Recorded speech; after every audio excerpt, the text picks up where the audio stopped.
Unfuckwithable in every way.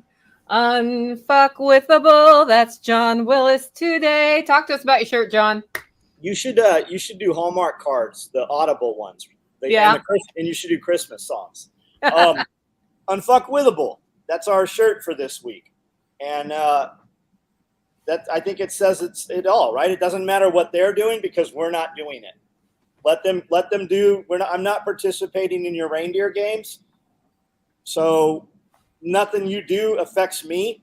So I'm just going to do what I want to do. Awesome. And for those of you joining the live stream, please do us a favor, share out that we're live, give us a like. Let's get these algorithms going. We're transmitting on 3 channels today: Permapastures, SOE, LFTN. What is new with you, Billy Bond? Well, just glad that I made it here in time. Here I am with all my friends. How about that? Here high atop Billy's Jungle Palace of Love. Beautiful late summer day. No complaints. Actually looking at the chickens, the sheep, the cow, the pigs are over there. Everybody's gone. It's like I think they're doing this on purpose. Michelle and William are gone. They're out picking up the rental vehicle for this weekend coming up. And as of late, every interview I've been a part of that they would normally do all the work for, they haven't been here. So I'm starting to see a pattern. When I interviewed Jack Spearco, they weren't here. The guy from Van Tesla, they weren't here. John, they weren't here. And I'm like, every time I turn around, I'm starting to realize that they want me to sort of learn this tech. And I'm still not crazy about it. I need you to stricken something from your vocabulary. Am I live here? Yeah. You're with me. Okay, I'm looking at a different screen. You are no longer a Luddite. I didn't even know what the fuck Luddite meant. You're not allowed to say that anymore. You are now going to be tech capable. You have to. You are the story you tell yourself. They're forcing me into it. And you know what? Honestly, John, it's funny when I hear you talk about your story, how you kind of went down this rabbit hole of, okay, preparedness to the nth degree. I did exactly the same thing. And then I think the last little piece of it, because both of you two have helped me more to grow probably than any. Look, I'm not trying to get all broke back on everybody here, but honestly, you two have helped me grow in ways that I didn't even know possible until I had the great pleasure of actually meeting you.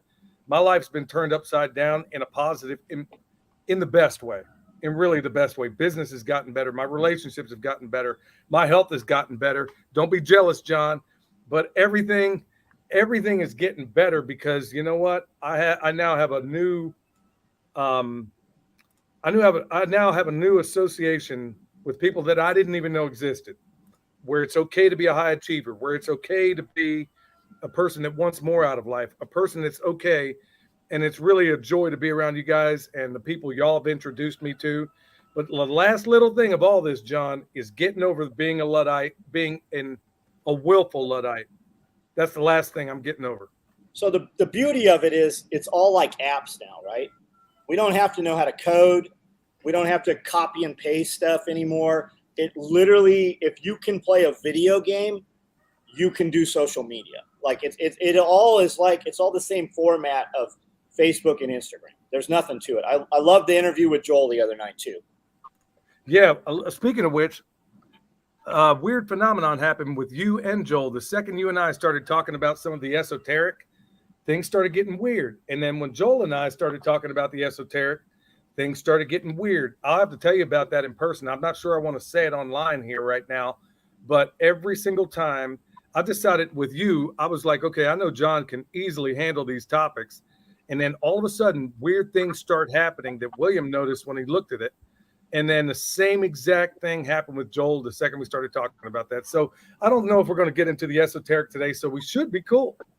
Hey, speaking of esoteric, I brought on Ken Eash today. So Ken Eash, y'all may not remember who he is, but the person running the sound at the last Self Reliance Festival, and the only reason we even had a stage is Ken Eash. And so when he applied to give a talk at Self Reliance Festival, I was like, right on, because he's got a lot going on, and he actually does not mind going into the esoteric. Ken, why don't you say hello and just tell us a little bit about what you think you're going to be doing at Self Reliance Festival?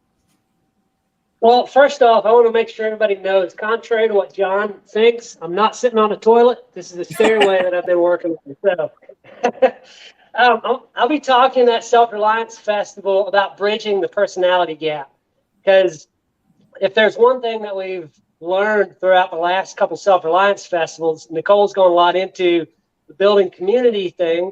And with that aspect, it always involves people. And when you have people involved, you've got personalities. So I'll be going into how to kind of bridge that personality gap to create stronger relationships personally, professionally, romantically.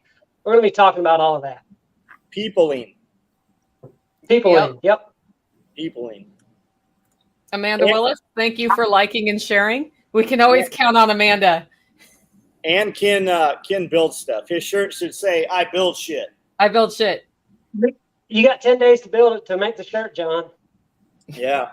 He's expecting it now. Well, I'm wondering when you talked about romantically, I want to know, because there's a whole lot of people that are game deficient out there. Not everybody out there has a PhD in pimpology like John. And I'm wondering what you meant by that. I want to know what you meant by in terms of romantically. Well, I mean, we did see your 12 best pickup. We're talking about how to relate better with other people. Well, Billy recently did a 12 best pickup lines. So you can watch that video and maybe incorporate that into your game.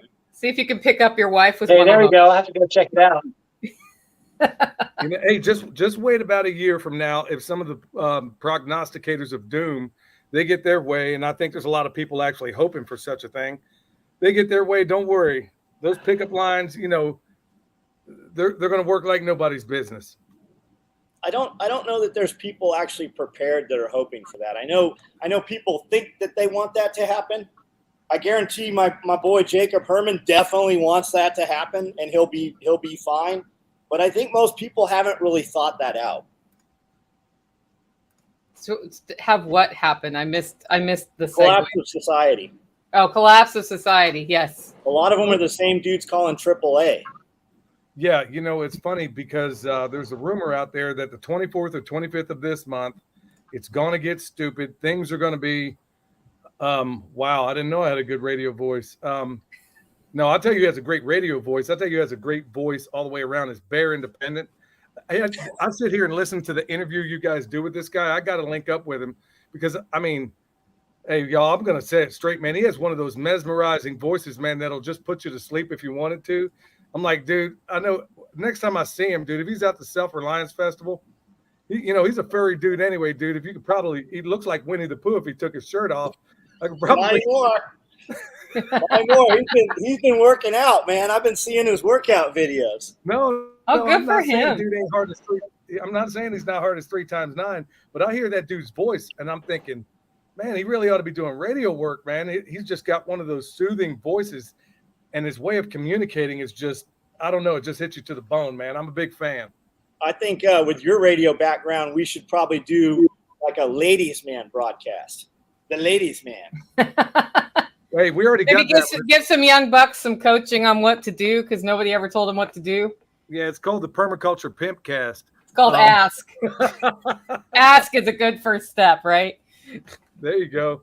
But no, hey, Ken brought up the romance, so you see where this all leads, man. Yeah, so circling back to Ken. Ken, how did you even get involved in this whole prepper world, if you're still here? Says I'm seeing muted. Back in about 2016. Can y'all hear me good? I had to move around. My connection's a little wonky, I guess. Yeah.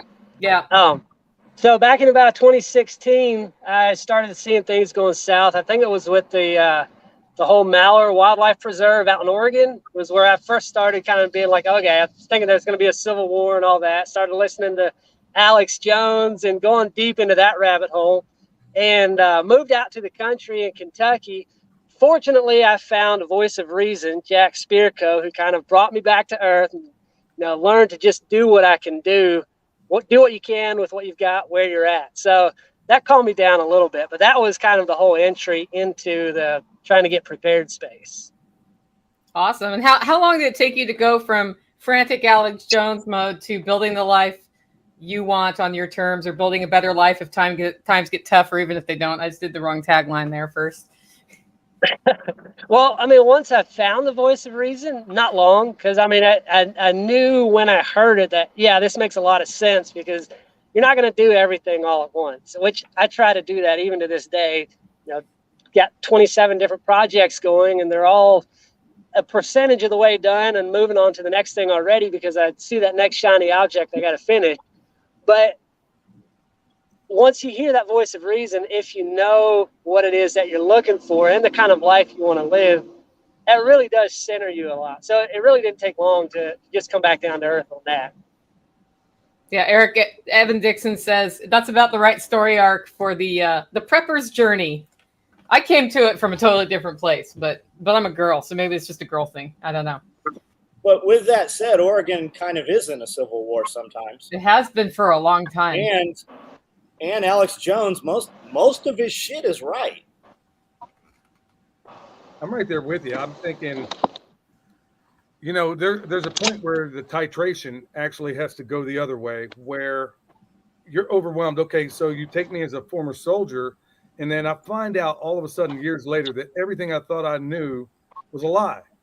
And so you have this overwhelming, you distrust everything and maybe even everybody. And for the longest time, if it weren't for William, honestly, nobody would know who I am. I was honestly to the point where I'm like, okay, made enough money, I can retire at 48. And actually, it was before that. I was going to retire at 45. And he talked me into doing this, got out of radio, got out of everything I was doing. And I was content to go into that good night and really not give two fat rats about anybody else. But what a colossal mistake that would have been. Really. I mean, honestly, because I look at where I am right now and how my life has changed just over the last 6 months, where I would have never had the benefit. I was just telling Michelle today, Nicole, had I not gone to that first Back to the Land festival, which I didn't want to go to, I'll be honest with you. Yeah. I would have never met you. Had I not even gone there, I would have never had the opportunity to meet John. Had I not gone there, I would have never had the opportunity to meet Jack Spearco. Had I not gone there, I would have never had all these other opportunities open up to me and meet people that in a normal world, I would have never had the benefit of meeting. So despite what these prognostications of doom are, whether it's the 24th, the 30th, or next month, next year, I'm not going to let these people have more ownership over my life than they have before. So those of you that are emailing me, just a little side note, telling me that you're concerned about this, look, you just let the enemy win if that's what you're going to do. I go there and I go prepared. Okay, if I go out of town, guess what? I got extra gas cans with me. I got a firearm. I got multiple firearms. So I got all those things, and I got a way back home. So if you're thinking that you're not going to go to the Self Reliance Festival or whatever else, then just stay home if you're going to be that fearful, because honestly, you don't know what you're passing up. You don't realize the friends you're going to make, the people you're going to meet. And like I said, ever since my first time going there, it was life-changing for me. It really was. Everything about my life has changed immeasurably. My business is off the chart. My health is off the chart. My friendship is off the chart. My attitude is off the chart. And I'm meeting people like Ken that I didn't even know existed. And I'm hearing my man talk, and it's just giving me joy. So back to you, Ken. Sorry, I didn't mean to monologue so long. I don't know. I mean, Ken looks like he decided to log in differently, and he's now in his van. My connection, I don't know what's going on with it. I've tested it how many times this morning. I've got full bars of, supposedly good service. But hey, when you're talking with good people about good stuff, what happens? Everything goes south. Everything goes south. It does, totally. Okay, so after you became more prepper-minded, I think you kind of come from a background of prepper-minded cultures, though, don't you? Maybe not so much prepper-minded. I mean, kind of a way of life. I've got Amish background on both sides of the family. So, I mean, agricultural, farming, all of that is in my background. I didn't necessarily grow up in ag. We always had animals growing up, but it's kind of just a way of life. And, helping mom in the garden. I hated that. Canning, doing all the things, processing the animals. So it's kind of a way of life. You come full circle, I guess. Back to the roots. Yeah, I mean, I've found since being in the homesteading and prepper space, I end up interacting with a lot of Mennonites and Amish people. for some reason. And so there's something about that mindset of taking care of yourself and your community and being prepared that must overlap well. I don't know if it's that or that my original people were Mennonite, but that was something I didn't expect when I started a podcast. So, and then you're like my hookup for all the good craftsmen. That's how that works. I'm like, I can't get somebody to do, roofing, guttering, leveling somebody's shed on their property and blocking it. And Ken's like, well, I have a cousin over in, Timbuktu who you can call. And that's always kind of cool. So were you Amish? Ken didn't hear that. So was he Amish? No, I don't think. Yeah, there he is. No, I didn't grow up Amish. I grew up Mennonite. So, but I do have a lot of Amish family, and I've got family all over. Nicole knows. Everywhere she goes, I'm like, oh, hey, I've got family there. So it was pretty cool. Yeah, David Willis says you were definitely on the toilet. Definitely. Definitely. Okay, so when you go, so you're going to talk about why are you so interested in bridging different personalities? Why do you think that's important for us to know? Well, I mean, everything in life has to do with relationships. You're always dealing with people. And there's a line from the movie Cool Runnings where he said, people are always afraid of what they don't understand. And when you deal with people that aren't like you, you don't understand them. And so it can lead to frustrations. Hey, I've been married almost 15 years, and I know how frustrating the other person can be when you don't understand the perspective they view life from. So I dove into the personality things. I had an opportunity to go take a certification for DISC, which is a deep dive on the different personalities, because it really interested me. So now I try to use that in my relationships and my business. I mean, just across the board. It's one of those things that struck my fancy, and so I ran with it. I gotta know, Ken, as a Mennonite, how did you ever watch Cool Runnings, bro? Aren't you guys? Are you allowed to watch TV? Well, it depends. There's a lot of different varieties of Mennonites, I guess. All the way from horse and buggy Mennonite to you wouldn't even know that they were anything related to Amish. So there's a whole spectrum of them across the board. Well, and I guess we fell somewhere in the middle. Yeah. I think it's interesting how sort of this evolution happens where we kind of panic prep or we're scared and we go down the deep rabbit holes of conspiracy theories. And then we come out of it and realize, hey, I can be prepared and build a life that's great. And I don't have to be stuck in this other place of fear. And then next thing you know, you start a business. And then next thing you know, you're like, spiritually and mentally, maybe I need to work on that. And then physically, I need to work on that because it's not just about storing MREs and hiding under a rock and learning how to use a gun. So it's almost everybody we talk to has sort of gone through those things. And so I think we have to be careful sometimes when we meet people who are in step 1 and 2 to bring them over into those other steps rather than make fun of them for what we used to do if we're honest with ourselves. Exactly. Yeah, Anithi is in the house, everybody. Sorry, she joined the comments. Neethi's going to be there too. Oh, yeah. I can't wait to see her. Yep. You talk about, man, somebody that can get you fired up, man. Boy, I'm telling you what, Neethi, I don't care who you are. I mean, if you got a pulse and you spend 5 minutes in a room with her, I'm telling you what, man, you'll be shouting from the rooftops, man. She is definitely one of a kind. You'll be tired. You'll be tired, but you'll be ready to go start your next thing. Right. Yep. But her, I don't know that I've ever met so many people in one place like a Self Reliance Festival where their passion is infectious and it's contagious too. Just like, just like I was talking about the other day, as far as the contagion, that can be a good and a bad thing. Like the other day when I interviewed John on my channel, his the contagion that came to me was the shadow banning from YouTube. Thanks for the shadow ban, man. No, it's all good, man. It's it's like a STD that ain't so bad, Eric, the meetup, we're having something called Self Reliance Festival. It's at selfreliancefestival.com for tickets. $75 if you buy them today. And that's in Camden, Tennessee, which is about an hour south-ish of Nashville. And how many? About 2 hours from Memphis? Yeah, about. Yeah, so you'll end up driving there. There's tent camping on site included. You end up having to cover your own food. We've actually I think we're adding a third food vendor. I think a food truck's coming and doing some hamburgers and some other cool stuff.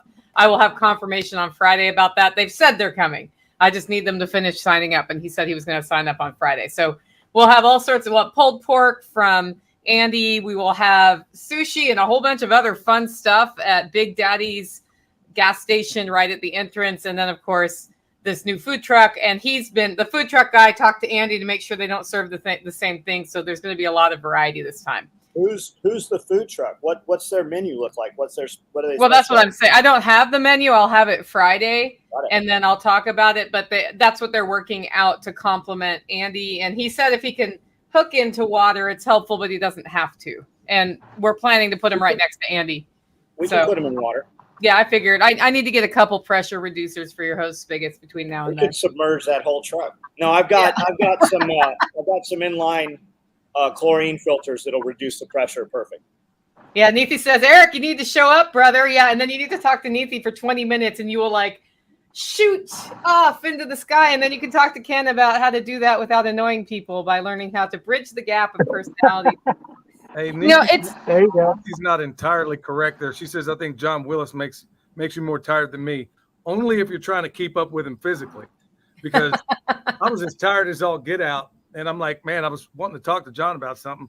But he's over there picking weeds. So I guess I better go pick weeds to talk to him. Next thing I know, there's probably 10 other people over there picking weeds. And I'm like, okay, I'm not that tired anymore. I guess being more physical kind of put the brakes on that. But no, Neethi, you make me tired in a good way. And you're a joy. Yeah, if you're going to talk to John Willis, you better be walking with John Willis because he's not going to stop moving to talk to you. Well, I just have things to do. I mean, if I can stand there in the gravel and talk, I can easily kneel down and pull the weed. I mean, I'm going to do that anyways. That's going to happen whether I'm doing it while I'm standing talking or I'm doing it, at 4 a.m. It's still going to happen. Yeah. So somebody said, I need to get back into the world Ken's world about bridging the gaps. Here's the thing. I thought about you, Ken, this weekend because I went to a part of the country that's a lot more left leaning. And so it's a lot about Black Lives Matter signs in all the stores and lots of consideration of environmental things. So there's compost everywhere and recycling everywhere, which are good things, right? Those are not bad things. And they're asking me what I do. And of course, I'm all focused on Self Reliance Festival. And some people went to the website and then they came back to me and said, what do you mean by the coming collapse? Now, there are two ways to answer this question. You're in it. You're in it, right? I said, I don't think anybody can argue that our economic system is failing and it is transitioning to something else. And as part of that, it's very easy to get lost in the collapse.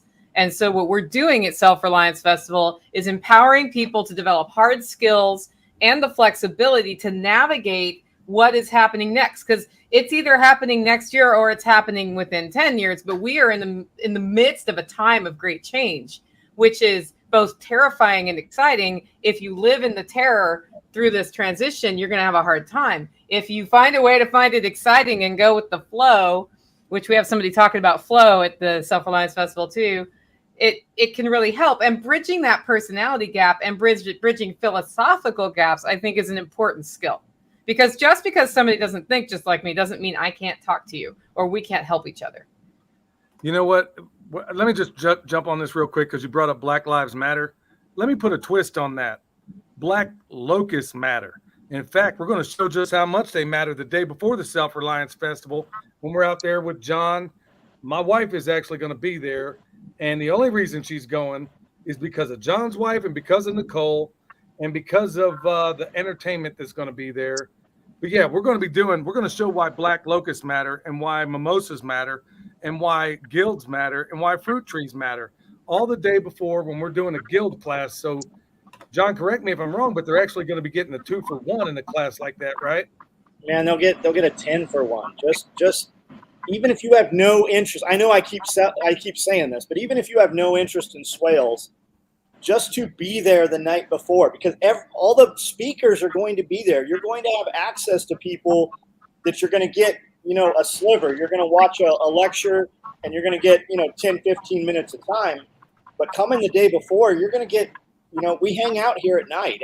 We go eat and everybody hangs out until I'm like, okay, I'm going to bed, get out, right? Midnight. Yeah, and I'd like to talk about this one. So, Sandy, the not so great reset. So, the great reset is something that when we hear it described, if you are freedom minded, that ticks you off. Like, it's terrifying to think of all the controls they can put in place. But I look at the great reset, and what I'm seeing is a variety of different ideas of where we can go, all in competition right now. So I'm really excited when I see the network growing of freedom-minded people who want to empower individuals like we have at Self Reliance Festival, because I see that's one of the conflicting things with the Great Reset, right? It's empowering people and people having better lives and able to take action without always having to ask permission. So the Great Reset is not awesome from a philosophical standpoint, but I'm not sure they're going to win. Ken, do you want to say something before you sign off? Have we gotten your mind working on anything as a result of all this chatter? Yeah, just join in, do it, go do the thing. I mean, forget about the Great Reset. It doesn't matter. Just do your thing. It's all that matters is taking action. I mean, figure out the direction you want to go and take one step in that direction. Don't worry about the end result, because if you keep making consistent steps, you'll get there. Yep. Okay, Ken, thanks for joining us. I'm going to bring in Brian, who's going to do the Vortex tea brewer. So we're going to learn what that is next. Thanks for being on, Ken. You bet. Back to what Nicole had said. Go ahead, Brian. That's okay. You go ahead, John. I'm going to let a cat out of my studio. Back to what Nicole had said about, people going, hey, what is this Self Reliance Festival thing? It doesn't matter what side you view yourself on, left, right. You can open any conversation if you're trying to win somebody over. I think we can all agree our electric bills are almost doubled. Mine's up $1,000 a month, my electricity bill, and my food bill is up. It's literally it's close to triple right now, and we're getting lesser quality things than we were getting, and it's costing 3 times as much. I think that holds true for every U.S. citizen that is actually paying any of their own bills, right? So we don't even have to go, hey, it doesn't matter what president, it doesn't matter Democrat, Republican. Would you like to, produce some of your own food? Would you like to have the capability to rely on yourself and not have to eat, cricket flour or the U.S. stamped meat that's actually coming from Nigeria, right? Would you like to know where that comes from? Yep. And the Self Reliance Festival is in Camden, Tennessee. And definitely get out there in person if you can. If you can't, there are digital tickets. You just go to selfreliancefestival.com, click on digital tickets. They cost more than being there in person. Why? Because video production and live streaming ain't cheap. That's why. I've got a lot of email about that. I'm like, listen, that's what it costs. So there's so much more on top. If you can't come here with the people that are here and within a 5-minute conversation, figure out some way to make $75, you're probably in the wrong place. Like you need to go someplace else. Yep. Okay, so we've got Brian Norton here from Food Forest Farms, who's coming out all the way from Washington State. Hey, how's my audio? Is this okay? Yeah, it's great. Yeah. Okay. I didn't know if these earbuds would work. That's why I freaked you out. Well, and dropped off. You get kudos for making a cell phone audio work with anything but the built-in mic on screen. Okay, so it's 32-hour drive, so same as you're driving going to Jack's. That's okay. If you go back and look at my channel, I talked about in the early spring, you can't fight the globalists when they say we're gonna fuck gasoline. I hear them. I had a 16-mile-a-gallon Dodge Journey. I now have a brand new Kia Niro that's 54 miles a gallon. It drives itself.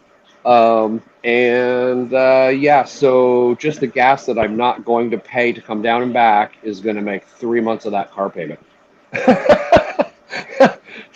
And I'm going to write the trip off, right? Because I'm coming to promote my farm and clearly make connections for the business. So it is, I get to write off 58 cents a fucking mile. Yeah, I'm in. It's 60 something now. It's like Oh, yeah, I forget. Yeah. The bean counters do that shit. I just give they them the raised books. it halfway through the year, which did not make me sad.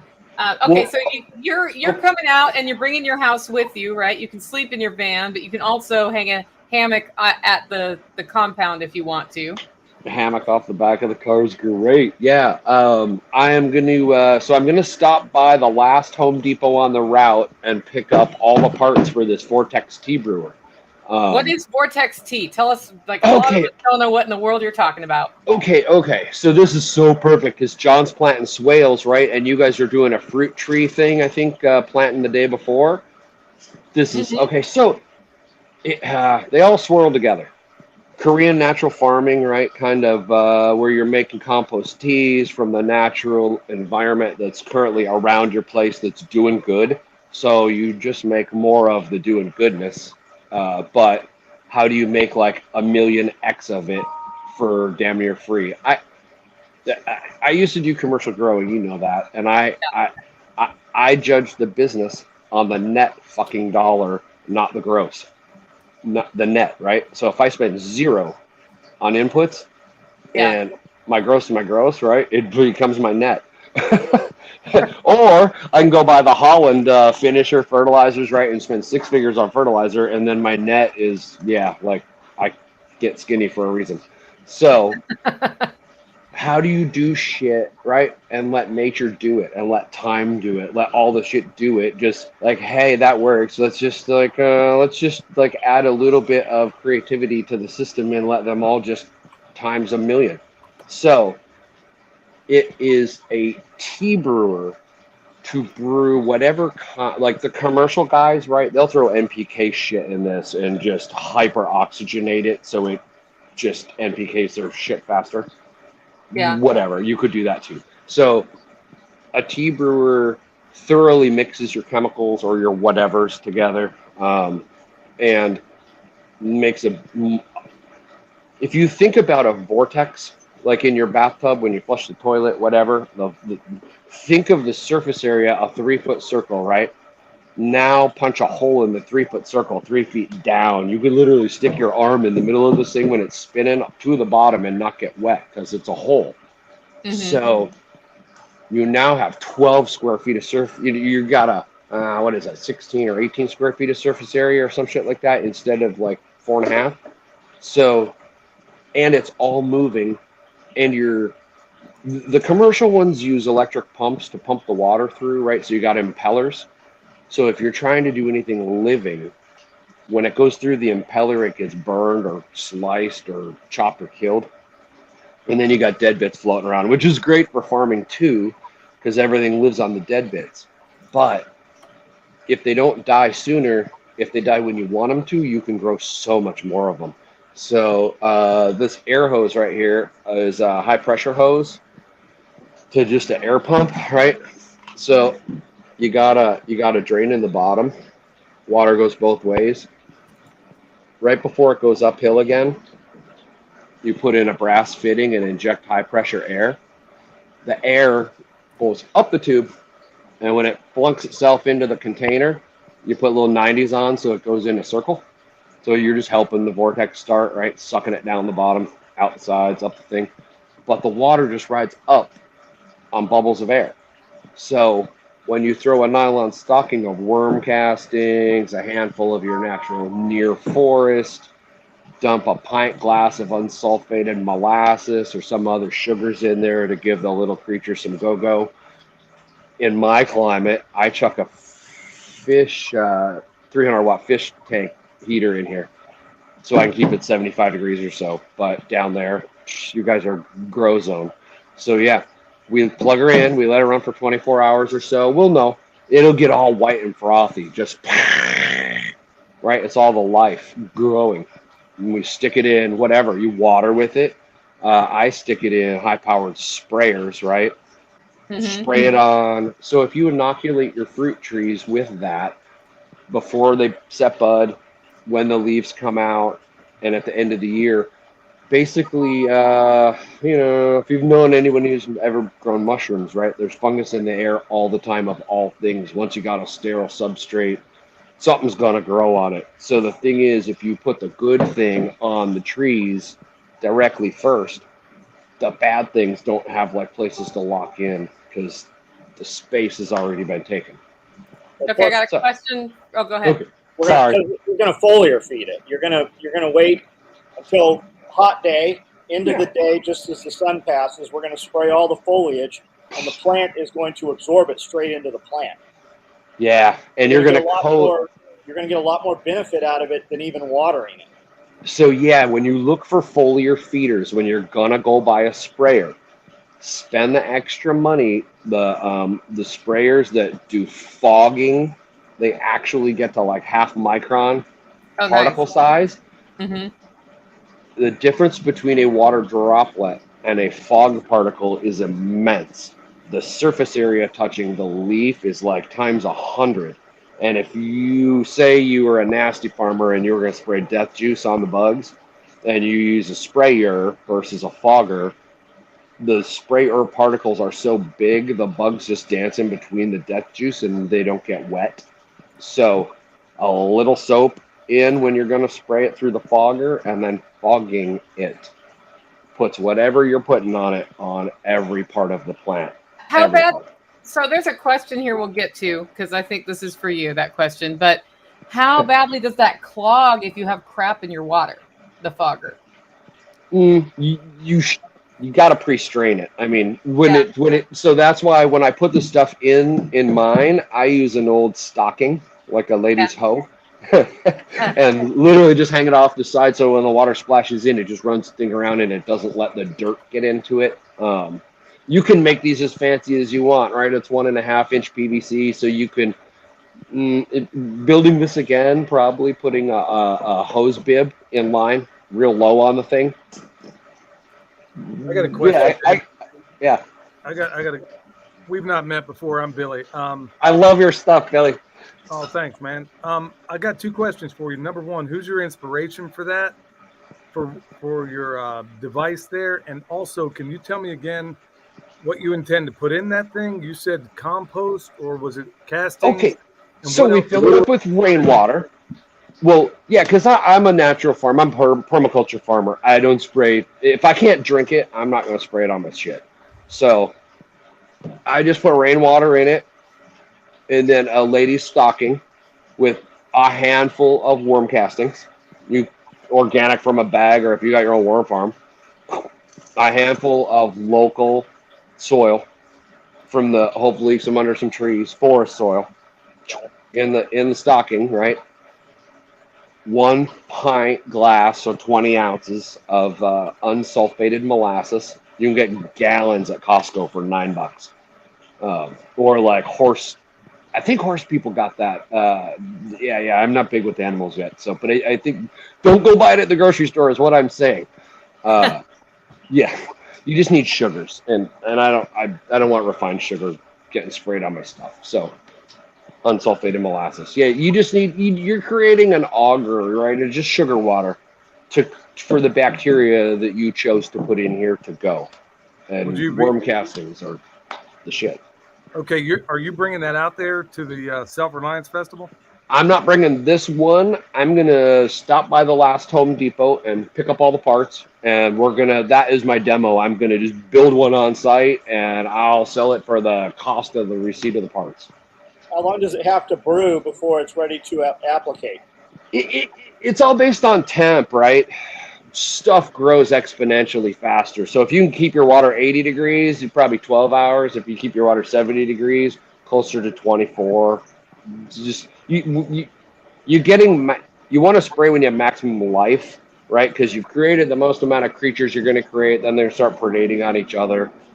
You're going to kill them and spray them anyway. So the fastest we can make it happen.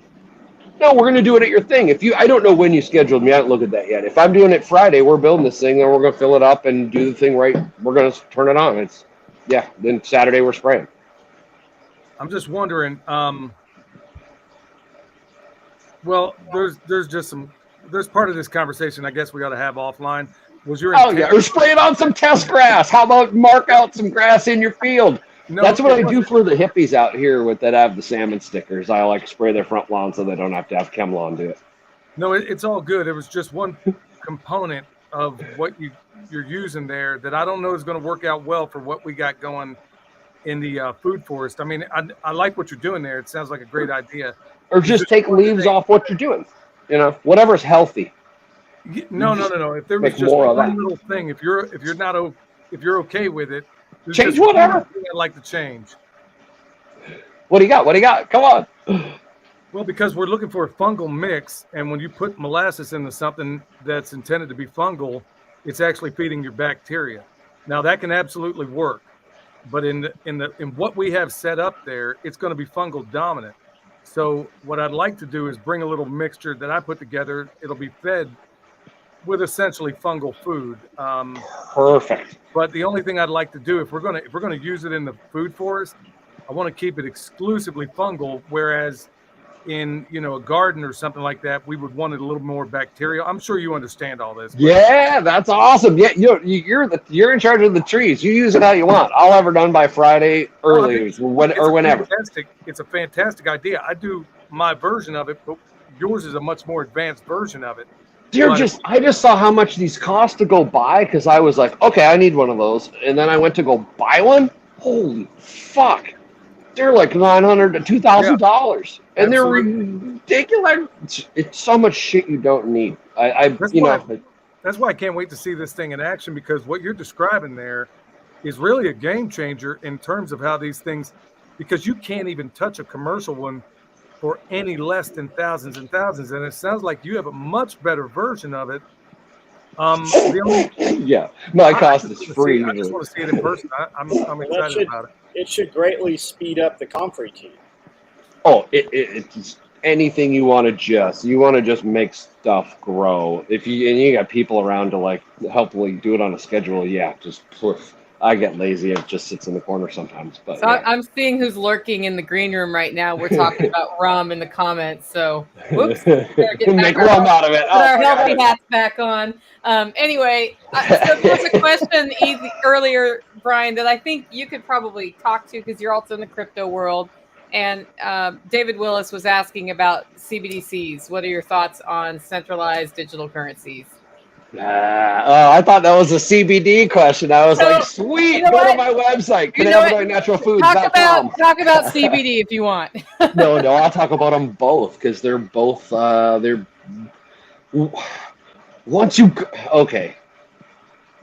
Mike Squatch Fest has Squatch Talks, like TED Talks. There is a reason that Anthony Samaroff, the man who wrote the book on UBI, was the first Squatch talker. For a reason. That book's been out for 6 years. It's the funnel. He perfectly described the funnel that would happen. We're here. It's now. Hold the fuck on. Right? How better to manipulate everybody, right? Make the pricing so fucking insane that you have to like beg for relief. I think a hippie duck farmer talked all about this, how it was going to go down, right? Yeah. Beg for relief, get the other side of the fucking clown show back in the show, right? Give the relief out. Oh, except now. See, if you go back and listen to my episode 1, crypto from cell A1 on the Excel spreadsheet 1 second before Nakamoto's hand hit the fucking key. Bitcoin timeline doesn't change. It won't ever change. It won't change for anybody. It doesn't care how you feel about it. It is on time. And it is not even started to steamroll shit yet. Its timeline will not change. It's mathematical. It will take over all. It will crush them all. The only thing the governments can do at this point to have even a fucking prayer, their fiat is dead. If you don't follow Mark Moss at all on some alternative media, he's an alternative economist who, he's a trader. You got to take his stuff for what it's worth. But when he shows graphs and charts, they're from fucking published sources. The gold run is on. The fiat legacy is dead. When Nakamoto hit the button and started the clock, the governments had to put in electronic currency on a timeline that was no longer their own. Yeah. So So I really think the debate about is CBDC good or bad is worthless to us. When I look at the shirt that John Willis has on today, it's one of those things. Unfuckwithable. I'm just gonna always sing that song when I see that shirt. But it's gonna happen. So what are you gonna do to prosper through that? That's a more important question. So, Brian, when the CBDC comes in, are they going to ban cash? I think that's the plan, right? yeah, well, I mean, they need cash too, right? They run all the drug operations. I mean, they need pallets of cash. Yeah, good They got point. they run. I mean, how do they fund all of that bullshit? They fund it with black shit, and they can't run their black shit either. So, I think yeah, people will become so, the CBDC will be so simple, just like using social media to communicate. We have Right. become lazy. We have no attention span any longer.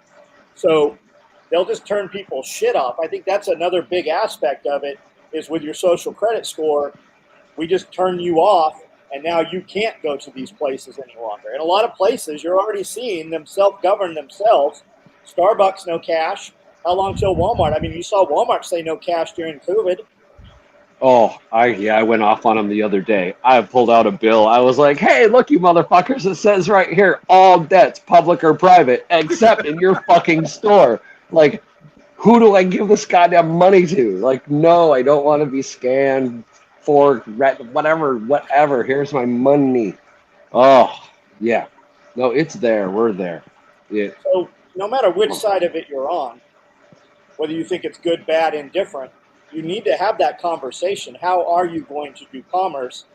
And you might want to try and delve into that now before it is a mystery, you know?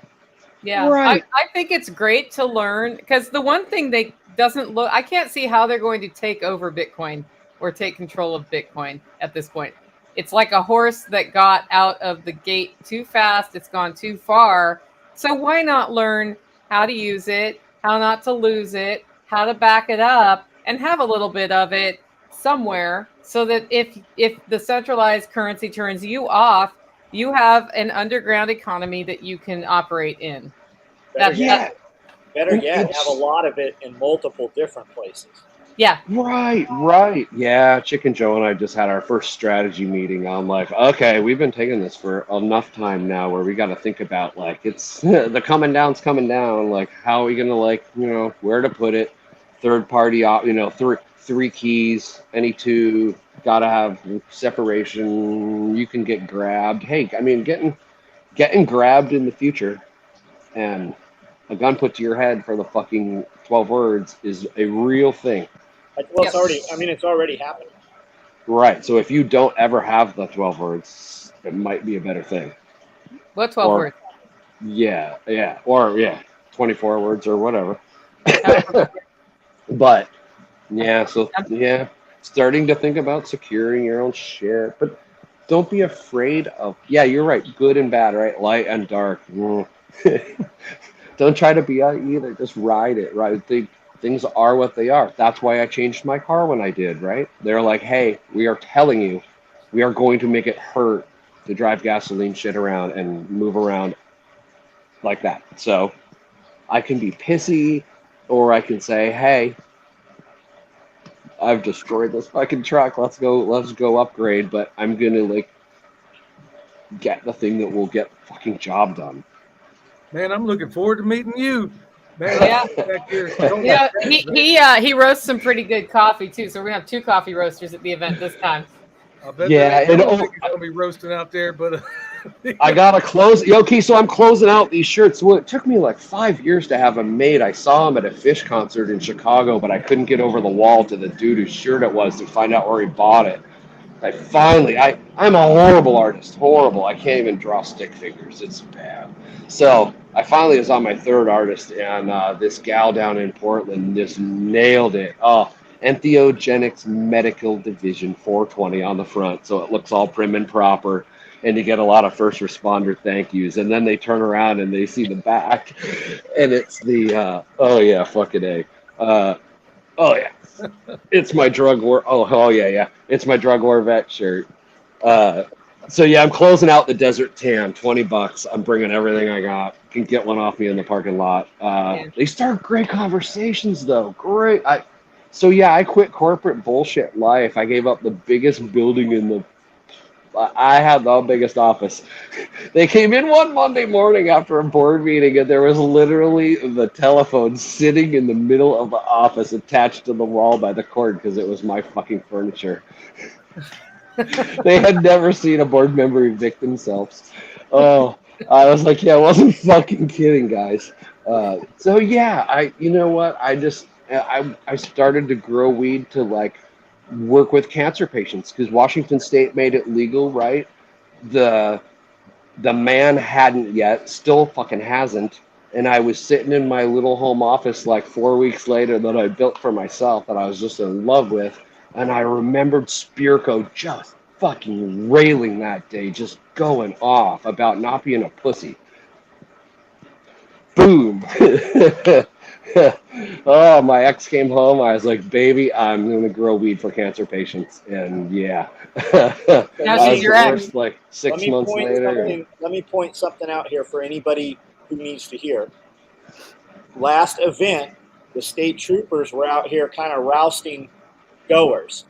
They escorted some people here, but they also fucking stopped some people here for what looks to just literally be harassment, right? Just kind of fishing. So anybody listening, be aware of whatever Tennessee state laws are, because local law enforcement, they brought in extra law enforcement from state. So just watch that. We're on a highway here, and they will be present. Just know that. Don't bring shit with you. Yeah, and don't drive drunk. I mean, you shouldn't drive drunk anyway, but, you know. So, yeah, they're fishing. If you have a few on site and you need to stay on site, that's why you can sleep on site. Absolutely no reason to have to get a DUI while in Camden, Tennessee, and you will. Okay, Josie asks, because we're getting short on time here, Brian, I'm going to bring our next guest on soon. So you can use the brewer to increase exponentially whatever beneficial biology you are after, depending on your project. Exactly. It is just a brewer. If you're an NPK nasty farmer, you can brew nasty shit. If you're a good farmer, you can brew whatever good brew you want. But see, that's what I don't understand. What you're doing there, if you're a typical NPK farmer, you're not worried about biology in the soil. No, but that's why they don't use airlift. Their pumps are all like big, huge mechanical pumps, and they're like doing injection of like like when they get their customized mixes that are liquefied, like brew your big batch and put in a little bit of zinc and your little bit of whatever. Yeah, but whatever. The way we roll, and I'm sure from what I'm hearing you say, the way you roll, that's why I can't wait to meet you. I mean, man, I'm sitting here listening to you talk, and I'm captivated, and I can't wait to meet you. This is the kind of people. Here, you got to see this shit. So that's a giant fig tree. I got about 300 figs off that already. I sell them $1 a piece. They're the only aquaponic figs I know of in Washington. Wow. Yeah. I haven't fed those fish in there ever. Never. That's let's see. You got that's an avocado tree. That's a Myers lemon tree. That's some test on the aquaponic comfrey. It's going kooky. That's only been in there about 3 weeks. Yeah, my aquaponics comfrey is there because it's the canary in the coal mine. If there's a nutrient deficiency, the comfrey will show immediately in the leaves. I'm not happy. So I have one in there, and it is like a huge bush now that has clogged up my bell siphon, so I got to pull it out. But it doesn't do good at bell siphon. It does a great job. It does a great job. So, okay, Brian, anything you want to say before we transition you out? I don't think I have any more questions. No, buy tickets, pass it on, go click on the like, and then copy. It's in the description down there, and go spam up every group there is. I mean, Jesus Christ, I'm driving it from Seattle. Come on, get in your car, people. New York's like what, 12 we have hours? about 50 tickets left, so. Oh, okay. So it's a scramble. No. So definitely, let's go sell the rest of them. It makes our lives easier, right? Go. Yeah, it's a festival, and now we're gonna have some music, right? Yeah. I'm gonna be singing with Toby and Annie. Then they're doing a set, and then Tess is coming in. Tess Damona did a great video yesterday. I think it just came out, a vlog about her experience taking Fighting Pistol at Tactical Response. And here's the cool thing. So we're in Camden, Tennessee with this festival. Tactical Response has classes going. You can come to the festival and do a class and improve that like self-defense sort of skill. And they're going to be at the event speaking as well. So they'll be there to talk to. But I'm kind of excited about that. Like, you can make a week of it. You can go to the Land Festival. You can go to TAC Response and take a class, and then you can come to Self Reliance Festival, and it's all right near each other. Wow. What about a plan for the spring to coordinate some, try to make that a circuit? So somebody might be on vacation from a longer way away, could make a little 10-day run. Yeah, and then if you're looking for land in Tennessee, you can go house shopping there. So I had one more question real quick for you before I bring Stephen on. Shoot, and that's quick. Not it. Interested in your thoughts on Humic compost to add into the Vortex Brewer. I use what is laying around me or I can grab for free. I don't buy anything. So if I had Humic stuff that I could just grab really around for free, I would. Yeah, not opposed. It's unnecessary. Yeah. No, I'm right there with you, Brian. I mean, if we're doing this at John's place, I guarantee there's nobody that's going to make anything better that I could buy than what I can source right there at his property. And I think you would agree. Yeah, I want to follow you around when you're doing that. Awesome. Great. Well, Brian, thanks for being on. We'll see you in just a few days. I am going to bring our next guest on, and this one is we're going to be talking about an uncomfortable question. If shit goes wrong and you got to walk 10 miles with a 40-pound bag on your back to get out of that shit, can you do it? With that, we're going to bring Coach Stephen on from SHTF Fitness. Hey, welcome. Hey, thanks for having me. It's really good to see you here. It's a lot. Last time I interviewed Stephen, I was interviewing him from my car, and he was very gracious about a lot of technical problems. So today we're set up on computers the real way. Tell us a bit about what you're going to talk about at Self Reliance Festival, Stephen. I am going to try to red pill some people straight up.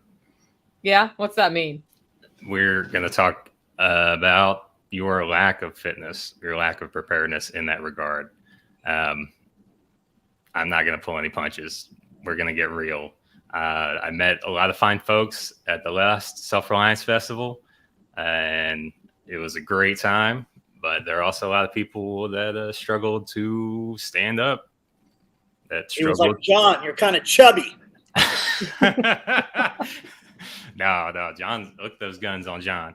John's getting the gun. Plus your badass gym in there, dude. You're gonna have to. We're gonna talk gym because actually, right now, it's the best clothes dryer there is. But yeah, I mean, we're just gonna get real with it and see if we can't change some lives, because I feel like that's the prep that no one talks about. We're all very consumer oriented in America, and all your stuff isn't going to do you a lot of good if you have to flee your house for some reason, if you were chased out of your house for some reason, right? I mean, and the three of you could probably think up a lot of better scenarios than me about why being fit and healthy and strong would be a boon if the balloon goes up or the shit hits the fan, or whatever terminology we want to use, right? Well, I can tell you an example of not SHTF why some level of fitness, and I am not the fittest person on the earth. I am working on it. I had a medical incident with a sheep, with a ram actually, and I had to take a gallon of just a gallon jug of mineral oil, 1/10 of a mile down the road, and then straight up the side of this mountain. And that's not an insignificant walking effort, especially when you get to the, it's Tactical calls it a 60% grade. It might be more like 40, but it's super steep. And a lot of people would take 10 or 20 steps and have to stop. and 10 or 20 steps are well, meanwhile, I've got a ram up there who might die if I don't get my butt up there. So there are just normal things that happen every day, and that's normal for a sheep farmer, but normal in the world where you may have to run to your flight to catch it, or just those sorts of normal things. And I was glad I was able to get up there. Yeah, certainly. And I'm amazed at so I predominantly train people in person in Indiana, and I'm actually in the process of opening my own gym right now, and a friend of mine's gracious enough to have me here right now. But I'm amazed at the amount of people that will come in and start with me, and they have the most ridiculous injuries. I stepped off the curb and twisted my ankle, and it sets them back for a freaking year. And ultimately, it's because they're vastly overweight. They have no balance and coordination, and they have no strength. And these are all easily preventable problems. It really doesn't take a lot of effort to increase your balance and coordination. It's really pretty simple. And and then these people suffer for a year. And then what's the other thing that they do? Well, I'm going to go see the orthopedist. I'm going to go see the doctor. And, the orthopedist's weapon is surgery. Their hammer is surgery. So everything else is a nail, right? So, you got to have surgery for that. Well, a lot of times you don't. There's a lot of corrective exercise strategies and chiropractic strategies. They're very effective in helping people. And, but no, they got MD behind their name. So lifetime of chemicals. Lifetime of chemicals, lifetimes of alterations, surgeries, and the outcomes of these surgeries are freaking god awful. I know I'm going on tirade right now. Do it. That's why we're here. We go on tirades. It's what we do. It's not just big people either. I mean, it's just you look at a dude and you're like, oh, that dude, he's not obese, he's not overweight, but I mean, you put 10 pounds in each hand, he can't move a mile with it. Imagine if you had to farm without fuel, because I mean, most prepping, right? That's what most preppers in the beginning, we're looking for the end of the world. And, you've got this idea of what you're going to do for work in the end of the world and how you're going to produce food. You might want to try that shit before the end of the world. Like just turn the electricity off in your house for a weekend and go do yard work with no fuel. See how that shit goes for you. Yeah, certainly. Yep. I had an eye-opening experience just recently. I had a barn installed, and I'm urban. I'm not a homesteader. You guys are doing the thing, and I love it. And you guys are educating me all the time. I don't know shit about any of that. But so I'm having a barn put into my property. I'm clearing out this patch that's just overgrown. And I got 2 trees there, and they're not very big. And I had access to a chainsaw. I could just cut them down. I said, you know what? For fun, let's see how much effort it takes to chop these trees down. Well, one of the little ones, I get that thing down to 3 axe swipes, no problem. The other one kicked my ass. I had to actually rest in between and then go at it again. But it was a great experience because just like John was talking about, like I hadn't actually lived that out before. Yeah, if you don't watch know how much effort it's going to take. If you watch a lot of how some of the old timer approaches to chopping down a tree, you'll have 2 people chopping from 2 sides. Now you know why. Exactly. Coach, what's your source of motivation? The reason I'm asking, from a personal note, when I was at the last Self Reliance Festival, I said I was going to get in shape.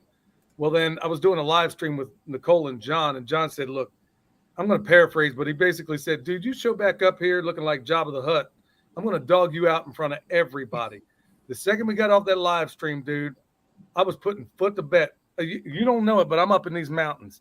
I'm down 20 pounds. And because nice. I know full well that he'll do it if I don't bring the goods. What's your ridicule works quite well on me, but what do you use to motivate some of the people you're working with? I find that I don't like the term motivation, right? Motivation is fleeting. So what I try to instill in my clientele is habits. Okay. You're going to build the habit, and exercise becomes a part of your lifestyle.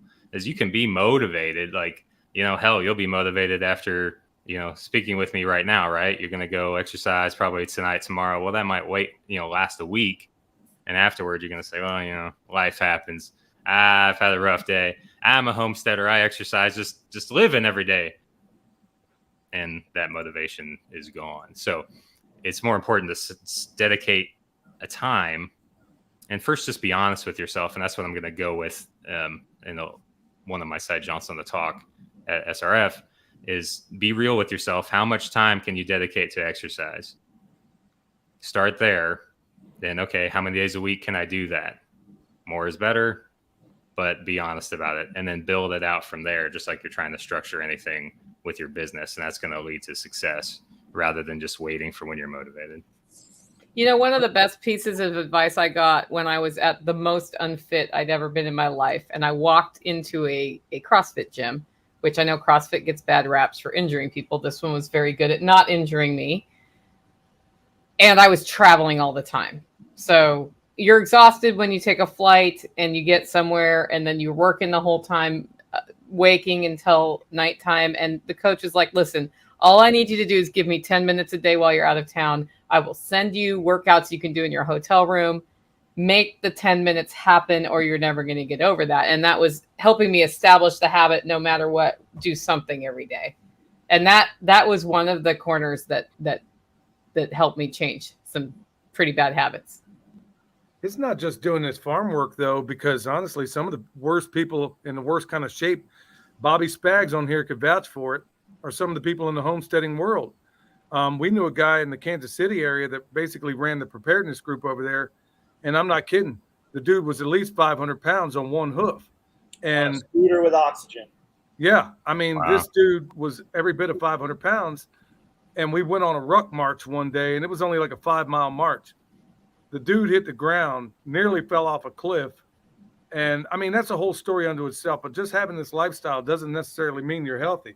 I mean, I walk mountains every single day, but if I'm still not putting the right things in my mouth, I mean, it really doesn't stand for much anyway. We don't have to find time to eat 3 times or 6 times a day. You just, I mean, use the food as a reward. I want to eat donuts, so I work out and then I eat meat, and then if I still want the donut, I'll eat the donut. But I mean, I still eat like shit, but I just have movement incorporated in there. Don't you just hate him, Nicole? I do, because if I eat like shit and work out, I gain weight. No, So- you would. Like, you just have to work out. Like, I see somebody saying, isn't pulling weeds out of clay. We pull weeds for an hour on the property here almost every day, myself included. And it's different, right? Yeah, pulling weeds, bending down, you're doing squats, body weight squats, maybe lunges and stuff, but go sprint now, right? Go just pick out 3 phone poles and run as fast as you can. It's just different workouts. It's just different cardiovascular versus, body weight stuff. Right. And your body's always trying to reach a point of homeostasis. So if you're homesteading every single day, your body gets accustomed to what you're doing every day. And then your caloric demand is going to meet that. So long story short, anything beyond, you're going to have to go much beyond that to actually get some kind of stimulus enough to make your muscles adapt to that. I don't know if that makes sense. Jump rope and farmer's carries and wheelbarrow. I mean, there's a ton of stuff we can do that literally doesn't cost anything. Coach, do you have an opinion on, like, what's become popular lately, like some of the fasting and intermittent fasting? Is there a strategy to put any of that in here, or do you subscribe to any of it? Intermittent fasting is extremely powerful. It works really, really well. That's something that I do every single day. I will stop eating at 8 p.m. every night, and then I won't eat until 1 or 2 p.m. every day, and then make sure to wrap it up by 8 p.m. Keto obviously works really, really well. But what I've found with people, especially women have a harder time with the ketogenic diet because they don't like smashing a bunch of meat like us guys do. So the ketogenic, or the intermittent fasting rather, is a lower barrier to entry, but still extremely effective.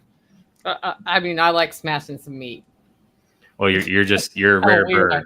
That's I was just out of town, and we had to eat out, and my mom kept suggesting restaurants with bakery and sweet in the title of the restaurant, and I kept saying no, but do they have meat? And so finally she suggests one called eggs and toast, and I said, but do they have meat, or is it vegetarian? And finally we found it. I was like, literally all I'm going to do is order breakfast sausage sides. So that's what I'm doing when we go there.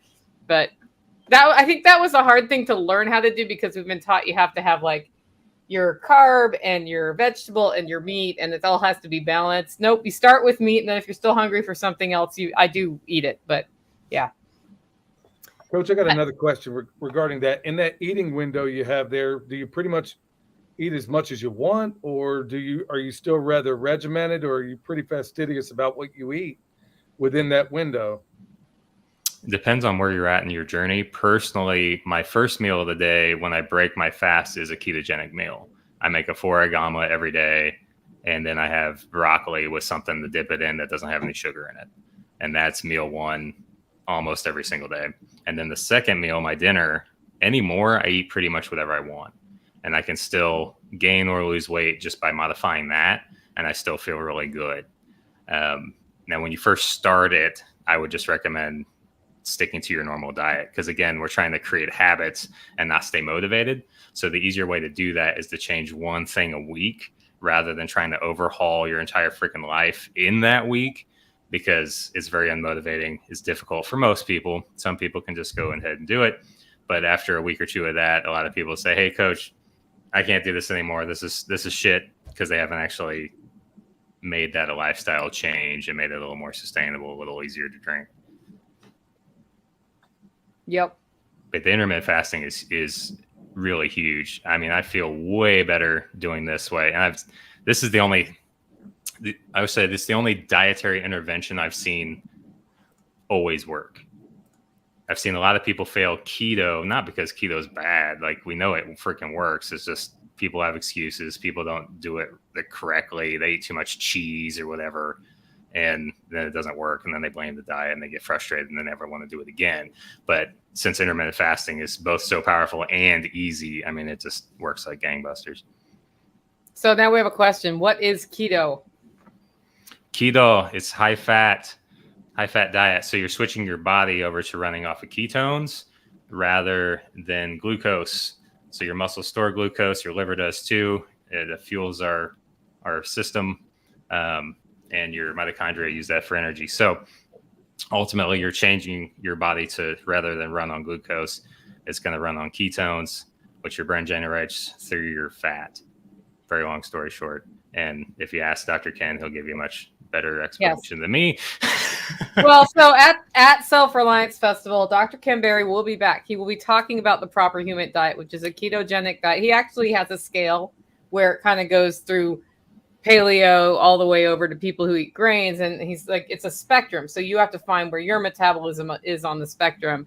But rather than do sort of the big presentation from the stage, which always takes several hours anyway, we're gonna have him talk a little bit from the stage and then move off into another area for a more intensive workshop, because a lot of the questions that come up are about specific health conditions as well as how to do it, because it is a dramatic change from the typical American diet to go ketogenic. And then we have Judy here saying a truth. Keto is easy if you eat real food and stay away from all the food labeled keto. So the other thing is, if you spend your keto journey trying to replace bread or tortillas or all of these other things, it's a lot harder to stick to than if you simply reframe your mind to eating meat plus a little bit of vegetable, preferably of the green leafy variety. And that's super easy at that point. It's high fat, high protein, almost no carb. Almost. Almost. And your carbs need to come from fibrous carbs like broccoli or greens, something like you said. You know, there's no bread in there. Like there's not a time when you're going to have bread. And a lot of people fall off by putting sauces and all kinds of bullshit on there. A teaspoon of soy sauce is, a carb. So when you're piling that on there, that's where most people that say, oh, I don't lose weight on keto, they've never been in ketosis. Right. Yeah. And just like Judy said, there's now, of course, the marketing gurus of all these big food companies have figured out, oh, we can cash in on this keto fad, right? All right, what's going to make some keto bread? Well, it's more fibrous, so then they can say, well, it's low enough in net. It's one carb, and it's 1.99999 carbs per serving, first of all. And yeah. And then calculating your net carbs and all that stuff, not only is it a giant pain in the butt, but it's not going to work for you. The keto is not going to work. You're not going to be low enough in carbs. Most people are going to have to be beneath 35 grams of carbs a day to stay in ketosis. Well, that's just a little bit of broccoli and maybe a salad and that's it. Yeah. It's easy once you get in the habit. And I know when I transitioned the first time into keto, I did use some of those crutches. So some of those, it was the tortillas were my problem. The fake tortilla or like palm heart pasta.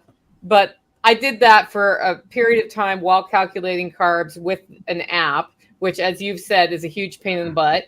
And then I realized if I just don't eat any of those things, it's a lot easier. But it took a little while, and you kind of go through this toxin dump as part of it. And I think knowing that's coming and getting through that's really important. Like they call it the keto flu. You don't feel great. You start getting giant zits as your body lets go of all these toxins that were there. And then I had some joint pain, and then that went away. And now if I eat wheat, I get wheat knee. So, it turns out that causes inflammation in my body. So I don't know. I get very excited about it. We're in the middle of a keto challenge for Self Reliance Festival right now, Stephen. I didn't know if you've been around to catch up with that one, but sometime mid-August, and it was on with Billy Bond. We were on, and we both admitted with Toolman Tim, I guess it was Toolman Tim actually, we admitted we'd kind of been eating dirty keto, which means gaining weight. And so we put it out there. Anybody who wants to join us in going strict keto between August and Self Reliance Festival, report how many pounds you lost. You don't have to tell us what you weigh. We're going to celebrate what we've done. So I know he had lost 30 pounds last time I talked to him. I know, just talking to Coach Stephen here, honestly, he confirmed something big for me. I didn't want to poison the well by saying it, but honestly, this intermittent fasting that I've been doing seems to have had even better results than just doing keto straight up. I'm finding now I switched mine a little bit different. Maybe you tell me if I'm going about it wrong. Whereas you said your last meal of the day, you eat pretty much whatever you want. Well, in the first meal, that's kind of what I do. And then the last meal, I have maybe 6 o'clock. I eat at maybe noon, and then last meal at 6. And I feel like $1,000,000 until I eat again that following day. And then I find out that if I clean that up a little bit, I get a good steady flow of energy. I'm actually starting to put on muscle. I'm losing weight. So it's not so much the scale as much as what I look like in the mirror. When I get down to the birthday suit, am I looking as hard as woodpecker lips, or, do I have it around the midsection? I could go dirty here, but I won't. But the point being is that this intermittent fasting, or there've been some days where I haven't eaten at all, and I still felt great. So I guess there is something to that. It was like some doctor said a while ago. He said Jesus, Confucius, and Buddha all agreed on one thing: the benefits of fasting. And now it seems like I'm starting to you kind of confirmed what I feel, and I have been doing it. And since I got over that little hunger pang thing, I just can't imagine eating any other way. Oh yeah, once you get used to fasting and getting the increased energy and the better like mental sharpness and acuity. Oh yeah, and a lot of times the intermittent fasting and the keto will go hand in hand, because keto is great at curbing hunger, right? So you're controlling your insulin, you're keeping your insulin low, and that's one of the main drivers of hunger just in general. So if that's low and you're like, oh, I haven't eaten lunch yet, so what? Well, then it's easier to fast for longer periods of time, and then those just help dovetail each other. But the fasting in and of itself, like you've experienced, is huge. I like to explain it just like from a more like evolutionary standpoint. I mean, only in this time of human history have we ever had access to food all the time, anytime you want. Hell, now even some African dude can like drive your fast food to you. You don't have to get off your own ass to go to McDonald's. Some dude will do that for you now, right? Like, how crazy. So we're not designed to have insulin in our system all the time from eating all the time. We're not designed to eat all the time at all. We're designed to go long periods of time without any food. Evolutionarily, we'd have to go out. The guys would go out, hunt something. Hopefully they'd get a successful kill. And when would you eat it? Well, usually as the sun was going down before you went to bed. So that's the best way to think about eating. And those, you can get away, this depends on who you ask, and this is kind of a side jaunt, but a man anyway can usually get away with eating additional carbs at night before bed, even though a lot of people will say this is not good information. but you can get away with more because your body's going to use that to produce more hormone, and in this case, testosterone, when you sleep. That's when you're making all of that. So you can actually metabolize a lot of that carbohydrate. Another time you can get away with it, even though I think it's a bad idea, but it's an old bodybuilding trope, is right after a workout. But if you're doing keto, that's a bad idea. Don't do that. You just want to stay fasted after your workout. It's funny you mentioned that, because I don't want to dominate the conversation here, but it's funny you mentioned that, is that every time I did eat later in the day and I did put some kind of carbs in there, I did sleep pretty darn well. And it wasn't the other way when keto was my all meat or whatever was my last meal. I don't sleep so good. So I guess you just kind of answered another question there. And that leads me into, you want to get good at intuitive eating. Like, the keto is an awesome scaffolding. Intermittent fasting is an awesome scaffolding. But ultimately, you got to figure out what works for you, right? You might have certain allergies to certain foods. You can't get super religiously regimented on this stuff, okay? Because ultimately, if you cannot sustain it for your lifetime, well, what freaking good is it, right? Then it's just another diet, and I hate that freaking term diet, because the connotation there is that you're going to stop doing it. You're going to see whatever results, and then you're going to go back to eating donuts with John, and this is not going to work out very well for most people. Last Self Reliance Festival, Saturday morning, first question out of John's mouth to me was, "Where are the donuts?" And he kept asking me like every hour, "Where are the donuts?" People brought me donuts. I put them in the dumpster.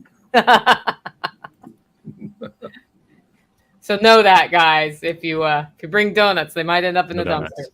Yeah. I'll eat one or two of them like right when they get here, but I'll throw them away. Like, we don't. Yep. Cool. Well, anything else you wanna pitch in, Coach Steven, before we sign off? Have we made you think about anything weird today? So I appreciate it. What'd you say? I said I'm just loving the questions from Billy. So I don't know if the audience has any questions, but yeah, I haven't gotten it. All I have is that John likes donuts. No, here's a good one. No one tool is good for everybody. So right, these are all just tools in your war chest, and exercise is the same thing. That's another thing that people can get really regimented about, is, okay, well, this is my exercise program, I have to do these things. And one of the things I'm going to teach at Self Reliance Festival is looking at your exercise program as a scaffolding or a structure, and being able to play with what's in there and still getting all your bases covered. So say, for example, you're doing, back squats that day, and you do your proper warm up, everything's going okay, and it just feels like complete ass that day. Your knee hurts and you just can't get anything, it just keeps hurting, more load makes it hurt more. Well, let's do another squat pattern, but maybe something that's a little less axial loaded, a little easier on the knee, so you can still get the benefit and not, crush yourself into a potential injury. Yeah. What are a couple of things that an active person can do at home to build endurance and strength? Well, there are a lot of good bodyweight exercises. I have some bodyweight programs. If you shot me your email, I'll be happy to send it to you. It's not that big a deal. If you only offered coaching services. I know, it's a shame. But yeah, you go up to shtffitness.com or shtf.fitness and just shoot me an email. I'm happy to help. We do coaching. Your main implement, if you're working at home or if you're too far away from a gym, is going to be a kettlebell. That's the king of all instruments for exercise. Or you can make a sandbag, and we can get a lot of this, same stuff going. But at some point, you're going to need some resistance. So bodyweight exercise is great. You can use your body as a load, but eventually it's not enough, because again, your body gets used to doing that. It's wanting to always reach a point of homeostasis. So the thing that people get wrong with exercise, and this is why I don't know if you guys in Tennessee have like the F45s, the Orange Theories. Is any of this ringing a bell? Eat the Frog Fitness. There are all these really big boutique style gyms that are in all these bigger cities. Well, they'll work for maybe a month. Okay, that's great. Well, then they shortly thereafter stop working because they've got 10-pound dumbbells in there. And that's it. It's just designed to train a bunch of people, get them to sweat, and get them the heck out of there. But you need a progressive overload in order to see results long term, because your body's always trying to reach a state of balance. So you always need a beer challenge. Yep, that's true. All right. Well, we look forward to seeing you at Self Reliance Festival. You want to say anything before we sign you off? Just check me out, shtf.fitness. If you need any coaching, we'll hook you up. Or if you have any questions, just drop me a line. I'd be happy to help you out. Awesome. We'll see you soon. All right. Thanks. Bye. We got one more guest today, guys. Yeah, that's cool, man. You know, one thing, it's funny that, we were just talking to him, because if you look behind me, those woods over there, I've been doing kind of a derivation of what I guess to a certain extent, I kind of disagree, because I need that level of regiment. Like John, like I learned from him, where if I don't lift in the morning, then all day long, it's going to be like a monkey on my back. If I don't make that the first thing or one of the first things I do, it's going to be a problem. And then there's the fear of not getting it done at this point, because I know I'm going to feel like a loser if I don't have that win under my belt. So what I've been doing on like cardio days is I go over there the day before I'm going to do cardio. I'm over there chopping wood in the woods. And instead of using any kind of vehicle to get it out, I'm carrying it out to the porch where I'm at. So I'm like, okay, I'll do this for 45 minutes and I'm going to do it as fast as I can. I'm going to carry that, or maybe I'll even use a wheelbarrow. So you can overlay. So I'm getting firewood that I need for the winter, at the same time getting myself a pretty bomb cardio workout, sweating like a runaway slave when it's all said and done, and, accomplishing 10 things. But I got to have that level of regiment, especially on lift day, because if I don't, it's too hard for me to not, then I'm going to replace it with things that probably shouldn't be replaced with. Like I said before, I never had an excuse for never brushing my teeth. You're never going to catch me with another excuse as to why I didn't work out. Well, I mean, I think there's a difference between what he means by regiment and habits, right? So for me, the morning routine is key to my success. And what I organize happening in the morning in the order it's in is how the rest of my day goes well. And when I vary from that, then I'm screwed. And if one of those things is exercise is in this slot for the same reason, so it gets done, that's great. If I don't exercise in the morning, it's a 40% chance it'll get done at that point, right? But that's why the thought of the walk even started, because I knew if I didn't walk first thing in the morning, then I wouldn't do any exercise the rest of the day. Well, I'm finding myself also like this morning. Got up early, like we always do. We're farmers, so we get up early. There was one little thing that took me off my routine, so I didn't work out before. But then I'm like, okay, man. I mean, people can use this however they want to. I just keep putting it in the back of my head. And Michelle reminded me too. Now she's a person. She works out like nobody's business, and she's just built that way, and she's a hard worker. But she was like, she said it to me the other day. She says, when this Self Reliance Festival's over with, you're not going to go back the other way, are you? You're not just doing this to avoid John talking about you, are you? No, because there's another Self Reliance Festival coming in 4 months. Where's Michelle training at? She trains right here, man. I'm telling you what, man, she'll go run in town, armed, of course, because you never know what fool may come jumping out of the woodworks. So she runs in town. She runs up and down this mountain. She works out. We got a gym. I mean, nothing like what you have out there, but she bought a kettlebell, and now she's working on that. But now she's had to adjust her diet because she feels like she got entirely too thin. And so now those red beans and rice been missing her. So now she's been replacing some of that stuff because she feels like that. She's like, okay, now I've crossed over to the point where I'm no longer strong. And now I'm getting weak because I'm way too thin. I'm like, all right, pack it on, baby. But, she's got more curves than a goat pass, man. She'll put it in all the right places. Yeah, she's a beautiful woman. That is for sure. You guys will see her soon. Okay, our next guest, our last surprise guest of the day. This has been fun, like rolling people through here. We should do this more often. We got Spags Unfiltered. Hey, hold on. Kill that guy. What? Not Spags, the spammer in here. Knock that guy there's out. a spammer. Sorry. I was like, come on. Like, why do I got to kill? He's lucky that I literally can't push a button that kills him. Like, Bobby, what did you do this time, man? I don't know. Everyone What's up, man? wants to blame He's me having for a- things. Yeah.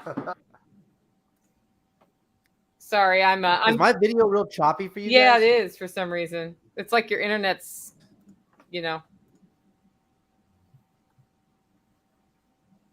Anyway, maybe turn off your I don't know. Is he frozen completely? No, I see him. It's been freezing for me. Yeah. For you We're having a problem with guys Spags. for quite a Spags, while now. log out, log back in, see if that fixes it, and we'll vamp. Maybe it's that spammer that's doing something, man. I don't know if you guys are seeing this, but this. He'll be back on another account here in a second. I know he's been hitting John every time. Is that I watched you guys contend. It's like the same name that was on Billy Bond's channel the other night when you had John on. Well, Billy blocked him on his account. That's how he still has the accounts to pop up on this feed. Yeah. So I got no access to the guy. That's okay. I blocked him everywhere. The blocking wasn't working. So Spags, can we hear you now?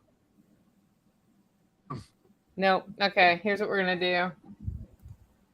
I see him. Let me try to go to my phone, see if that works. Yeah, or we turned your video off. Yeah. Yeah, he was choppy on Billy's too. All right, guys. Well, while we're waiting for Spags to come back on, Spags is coming to talk about he's been a really empowering person in my life since I met him. And one of the things we talked about a couple weeks ago was cross-promoting our events, because they have an event right before Self Reliance Festival called the Midwest, what is it? Midwest Prepper Meetup. Is that what it is? I think that's what it is. And so he and Life Done Free, so Tag from Life Done Free. In fact, if Spags can't get on Tag, do you want to come on if you're still listening to this? If so, write in the comments and I'll email you the link.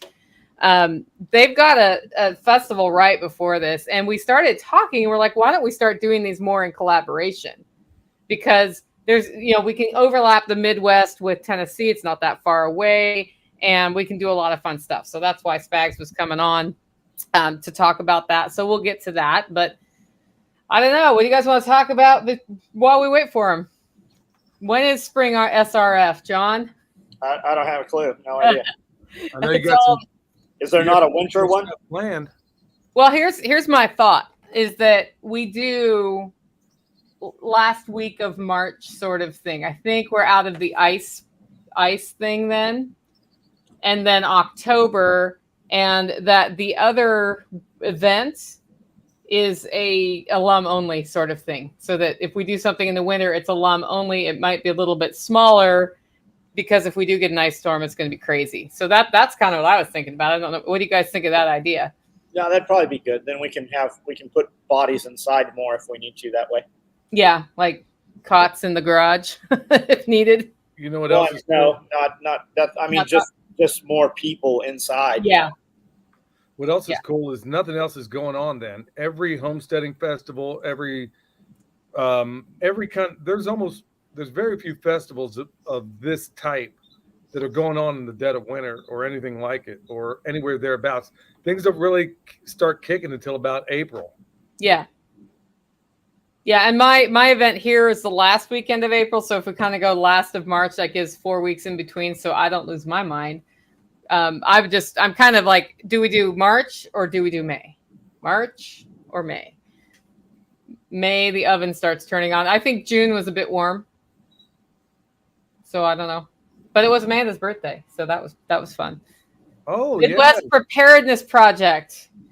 Joshua, thank you. What's the website for that? I'll throw it up there. Throw it in the comments.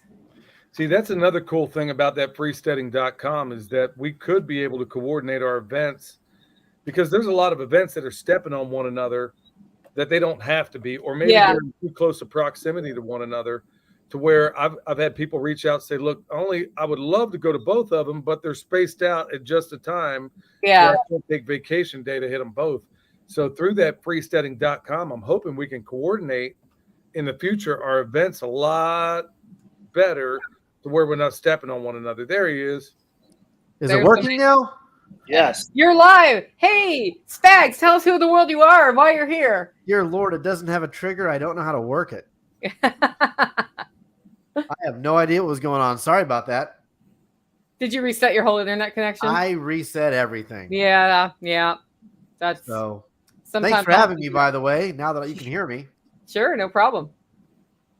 So talk to us about the Midwest Preparedness Project and all of that stuff. What are you guys doing there? Yes, next week, actually, September 28th through October 2nd, we're putting on the Midwest Preparedness Project.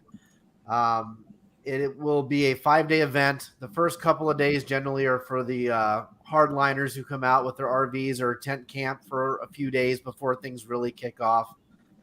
The real meat and potatoes is going to be on Friday and Saturday. We have 6 classes and workshops across that. We have a handful of special events. One's called Barter Town. No cash allowed. Everyone sets up on all these different picnic tables and they put all their stuff out and everyone walks around and does this kind of, Barter Town exchange, for a couple of hours. We play the conflicted card game around the fireplace on Friday night. There's going to be a seed exchange, all kind of cool stuff like that. And we give away a whole bunch of prizes at the end of the day on Saturday. You can buy opportunity tickets to get these prizes, and then all those resources That's go back. That's a good name for that. Yeah. Opportunity tickets. Gaming commissions. I am stealing that. 100% stealing that for next week. They're opportunity tickets, Yeah.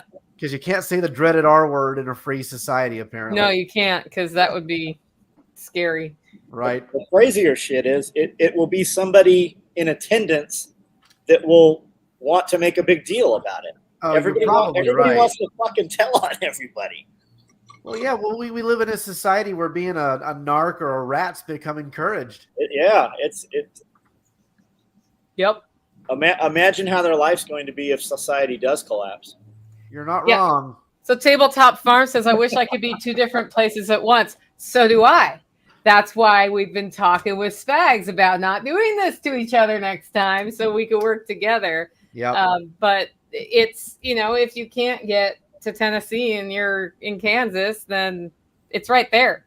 Right. The shorter drive. Northeast of Topeka by about 20 minutes. It's up at a place called Perry Lake. Yeah. That's a pretty nice lake too, man. We used to hang out there before. I know Bobby from way back, y'all, and he knows I'm telling the truth about that 500-pound dude. Dude, you said that earlier, and I'm like, oh, God, that happened exactly real close to where we're going to be doing this event. So, yeah, I was there for that. In fact, dude, I remember that dude was so filthy. You can ask William if I'm lying, dude. When he hit the ground, you could literally feel it in your feet when he fell and about went off that mountain. Yep. Me and Boone got a hold of him. I grabbed a hold of his leg, and I washed my hand off in Perry Lake. My hand smelled like hot garbage for 2 days straight. You could not wash off the funk that was coming off that guy. You've ever seen those videos where they cut down an old cedar tree and the tree falls and then the yellow dust just kind of sits there for a minute, then it falls? It was kind of like that. I never seen anything like it, dude. And then they were wanting to feed everybody. I was like, dude, I'll chew off my arm before I eat anything coming up out of that cooker. Yeah. Yeah. That's not keto. Okay. Okay, Spags. What is Spags Unfiltered, by the way? And what's that all about? Oh, it's just my personal brand of bullshit. It's my YouTube. I have a website that I'm in the process of developing. I've got a few t-shirts out there. I've been in the preparedness community for over 20 years. And I used to have a business here in Kansas called Kansas Prepper Expo. Well, that was during the Obama years. And then the word prepper got taboo. So we switched it over to full spectrum preparedness. And then that became taboo. And then 2016 hit. All of a sudden, everybody stopped giving a shit about being prepared for anything because they thought the Great White Hope had showed up. And then 4 years later, everyone's scrambling again. And I'm kind of just sitting here like with Billy, like, well, we've been here the whole time, man. So that's pretty much what Spags Unfiltered is. I'm not going to bullshit you. I'm not going to lie to you. I'm probably going to offend you. But you know what? When you get offended, at least your brain's doing something other than watching Dancing with the Stars. So screw it. Get offended. Getting offended is great because it's an emotional message that you should look at what that person is saying and decide, is it actually offensive or do I have do I have some sort of a blinder on Right. that I need to examine and ask myself critical questions? Because it's very easy to just toe the line on freedom and all that stuff, but sometimes it's good to ask why, and is this really true? And that's something that it's a habit we all fall into. You shorthand by going to the talking points, right? Well, sure. I mean, there is safety in being part of a clan or a tribe, right? And it was so much easier when we were all lockstep Republicans or Democrats or whatever the hell we were. Once you divorce that mentality and become independent, it changes everything. And then all of a sudden, everything becomes offensive to anybody else around you who used to be in your tribe. But I prefer a non-safe life. I like the dangerousness of freedom. Yes. Freedom is dangerous, and thinking for yourself is more dangerous. Okay, so we're gonna be nice about this. So Callie is saying they want you to compost your dead to grow food. Billy, would you eat food composted that from human compost? It's funny. I covered that in the Permaculture Pimpcast, that very topic last night in our episode that came out last night. And what's curious is that Charlton Heston movie, Soylent Green, came out 1975, and it took place in 2022, and they were essentially making Soylent Green out of people. So here we are in 2022. So you basically have, if you cash in California, I guess you can be put in the mausoleum, you can be put in the ground, you can be put in the furnace, and now you can be put in the garden. And I mean, as far as the level of depravity and how far this stuff will go, I do not know. I mean, we're probably eating humans right now every time we drink a Coke. I mean, who even knows? I mean, the extent to which this depravity has gotten can only be healed by the crucible of hard times. I mean, very famous authors have said this over and over again. Sadly, I think we're going to get there eventually. When, I don't know, but I'm ready for it no matter how it comes. At least I think I am.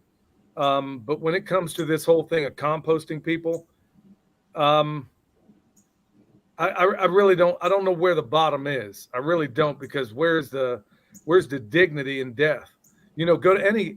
If you doubt what I'm saying here, and Bobby, I'm right when I say this, because you're a soldier too.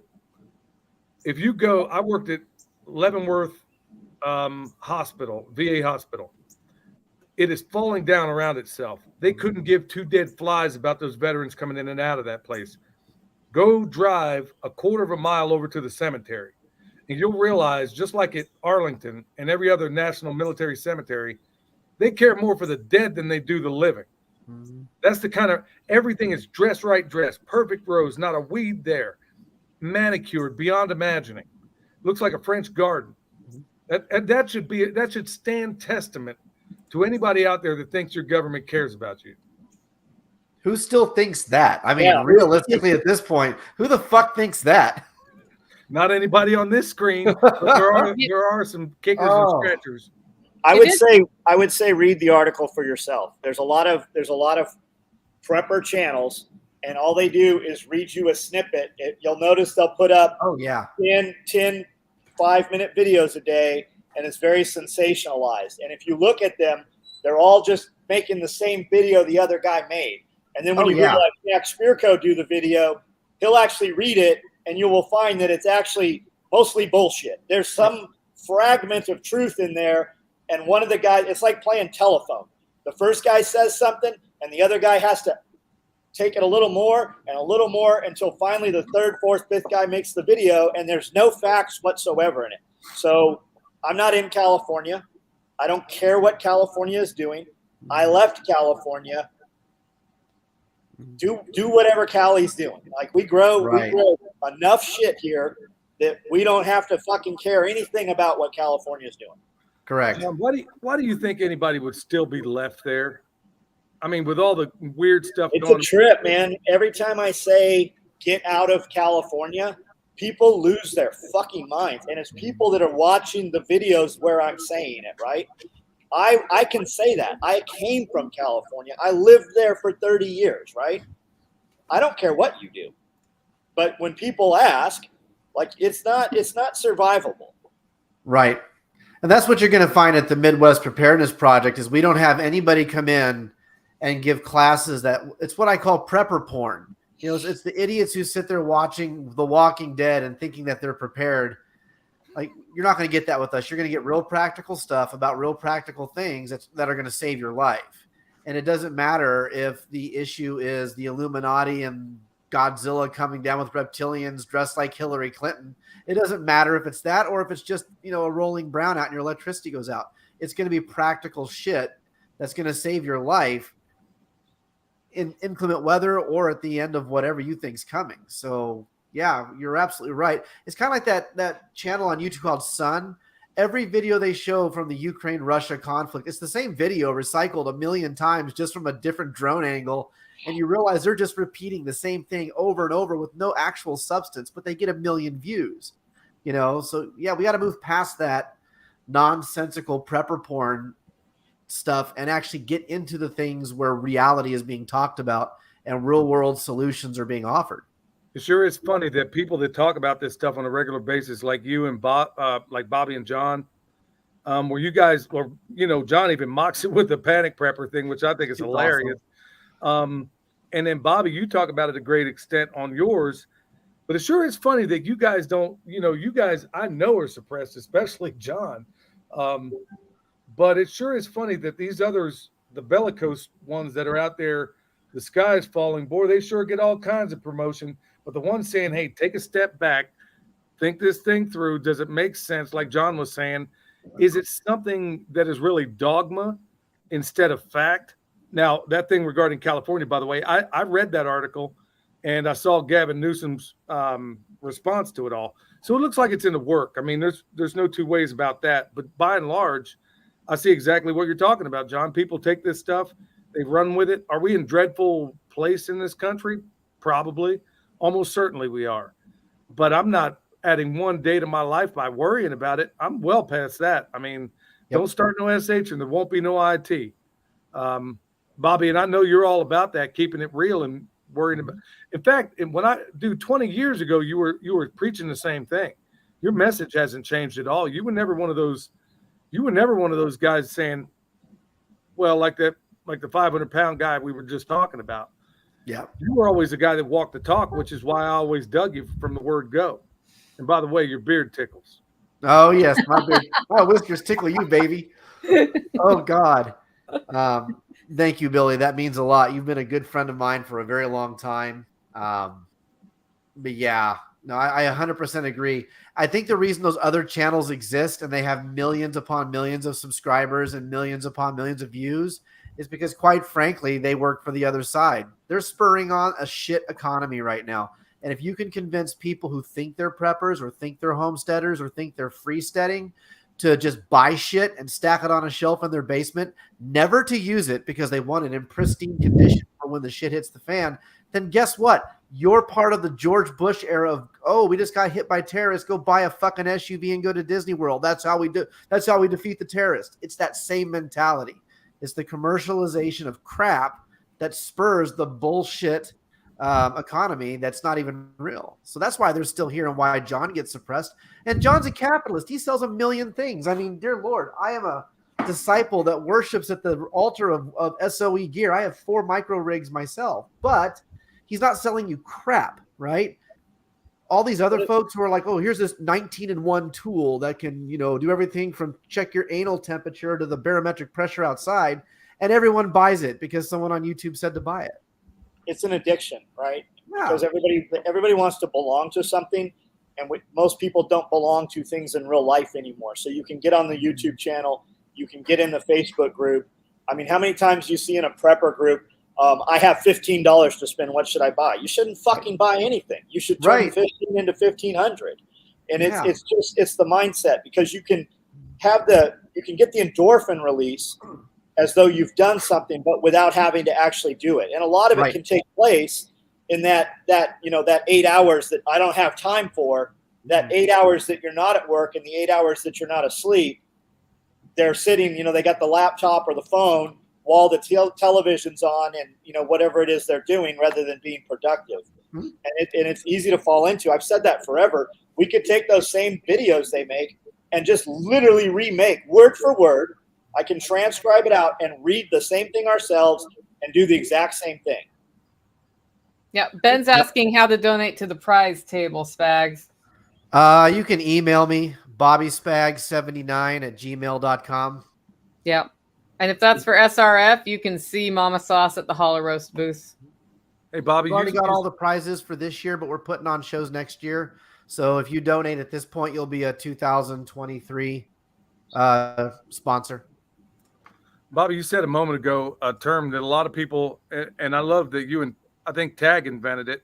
I want you to go into it a little bit more and explain exactly what you mean, because there is a distinction between, and I think there ought to be, between freesteading and, because you mentioned that a second ago, and homesteading. Sure. What are those distinctions? Well, I think this all started years ago with John, actually. He made the comment, I want to say it was like 3 or 4 years ago, that all prepping should lead to homesteading. And a bunch of us who followed him way back then took that to heart. And, a lot of us shifted that focus. A lot of us who had been in it for a while started preaching that shift. Well, now we have freesteading, which is moving past homesteading. It's not only being a homesteader, which instantly puts you into the preparedness category, but freesteading starts to remove all those thumbs that are shoved on you by the current paradigm we operate under. So, yeah, Tag from Life Done Free, by the way, great channel, great dude. Him and I are actually really good friends. I consider him to be one of my mentors in life. He's taught me a lot. But the idea is, okay, if the utility company has something over you, become utility free. If your mortgage is over you, get mortgage free and become debt free, operate with as little over you as humanly possible. And that's the concept of freesteading, which is why those guys and myself and a few others started freesteading.com. It's a alternative social media website you can go to, and you can be you. I have my own area on there. I know you, Billy, do. I know Nicole has gotten onto the site as well. And we're only going to build it. It's going to have a marketplace and a bunch of other stuff coming, tiered content and whatever. But it's going to become a place where you can move past even just the homesteading, because if you're homesteading but you're in debt, you're still in danger, even if nothing ever happens. Even if the super volcano never erupts, if you're in massive debt, you're still in a lot of trouble. So that's the concept of what freesteading is a place we can come to talk about moving past just the obvious planting tomatoes and things of that nature. Is there an app for that yet? The app is under development. Nope. It's still just a website right now, but right now we have some folks that are working behind the scenes. Tag is one of them, actually working on building that app. So is it an online forum? It has forums on it. It's actually kind of a Facebook clone. It has a feed. It has groups like Billy and myself are both community leaders on there. You can actually join a community leader group, and that gives you direct access to these content creators where you can ask them direct questions and things of that nature. We're working on putting in a marketplace. After that, we're working on just more and more stuff as it goes. The thing is, unlike, Zuckerberg and all the rest of the adrenochrome junkies, we actually have to spend real world money to do this. So, we're having to build it incrementally as the population of the page progresses. But I want to say right now we're right about 9,000, maybe a little over, maybe a little under. I couldn't say without looking, but we're right around 9,000 people already on the platform. And I get more interaction there than places where I have a ton more followers, because people see what you post. Sure. I love one of the many things I love there is the fact that it has a calendar, because this thing where because we don't have a central place, believe me, I'm not about centralization for the most part, but it is helpful when you have a calendar on there, when you can say, okay, I want to do a festival. But like Nicole was saying a minute ago, there's a whole lot of people, Bobby, you and your group included, there's a whole detachment up there, Kansas, Missouri, Oklahoma, Texas, that would love to come out to the Self Reliance Festival. And it's the other way too, where I was planning on going to yours, but we got this overlap. Sure. So we can avoid a lot of that when we have a calendar of events on there, and we can schedule these things where we can marshal all of each other's people, and we can cross-pollinate with other groups. And that's exactly what we got to be doing. That's why I'm so hot about this website. But I also want to speak real quick.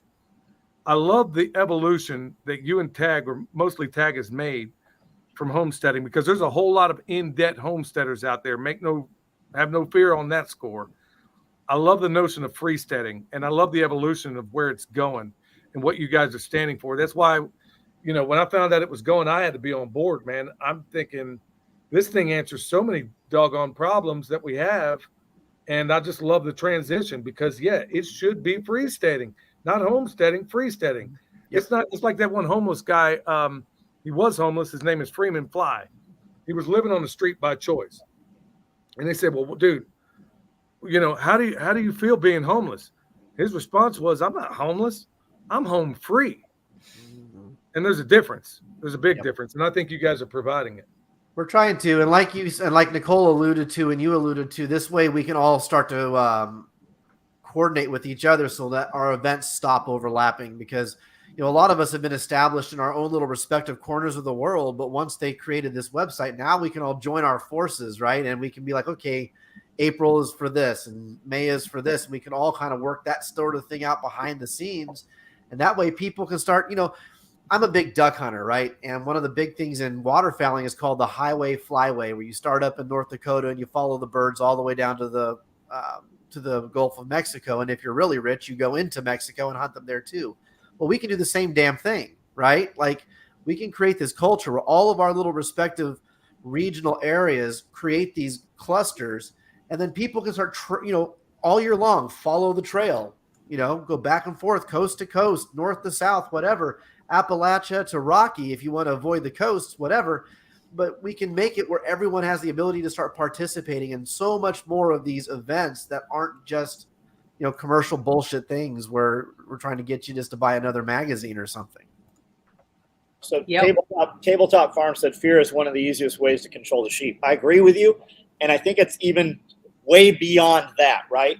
If you operate in fear all the time, you're going to have, it's almost like you can't operate in positivity if you're operating in fear.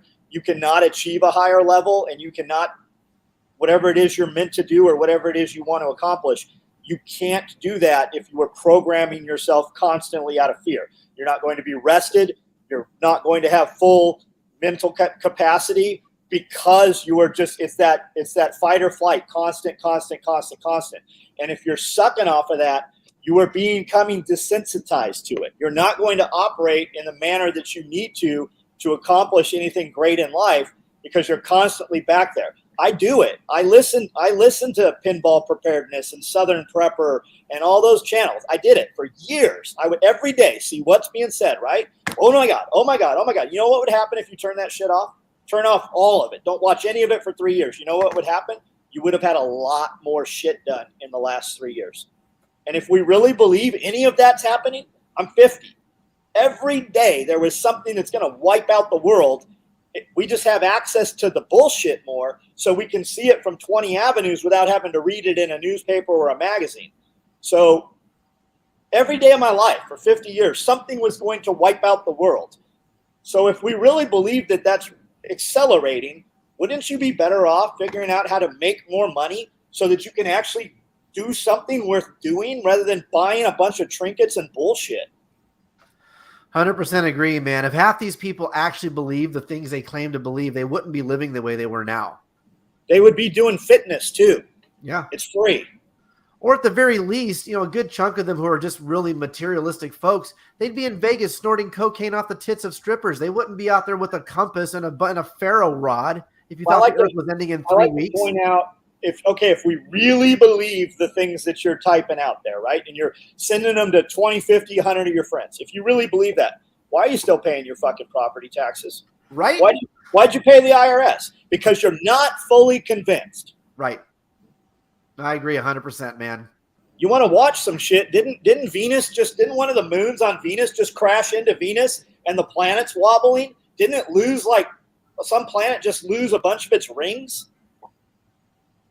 I mean, the answer is yes. The answer is I don't know, but that sounds like something I do want to watch.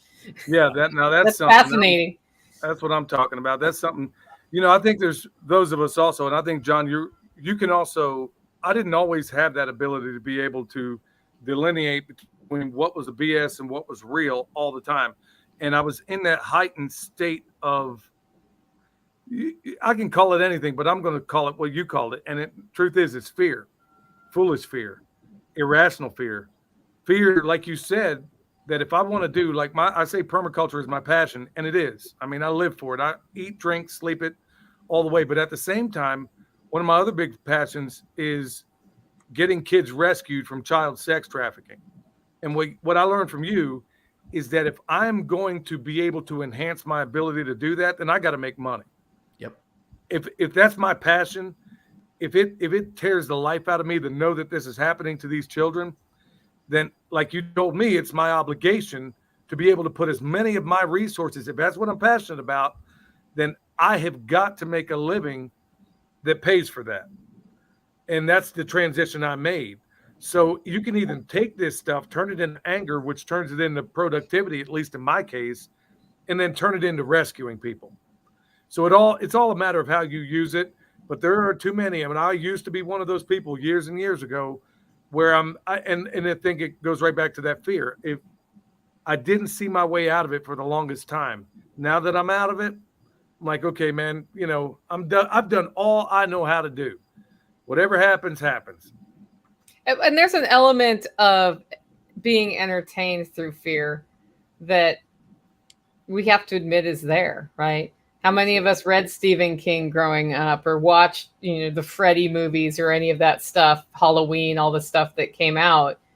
That's because we get a rush when we feel fear, right? We get an adrenaline rush. And so you start seeking that out. And I think that's part of why so many people are drawn to the constant world is ending. I think that's why Trump derangement syndrome exists, where, I have friends who are so terrified that Donald Trump's going to get elected again that they're like literally freaking out right now.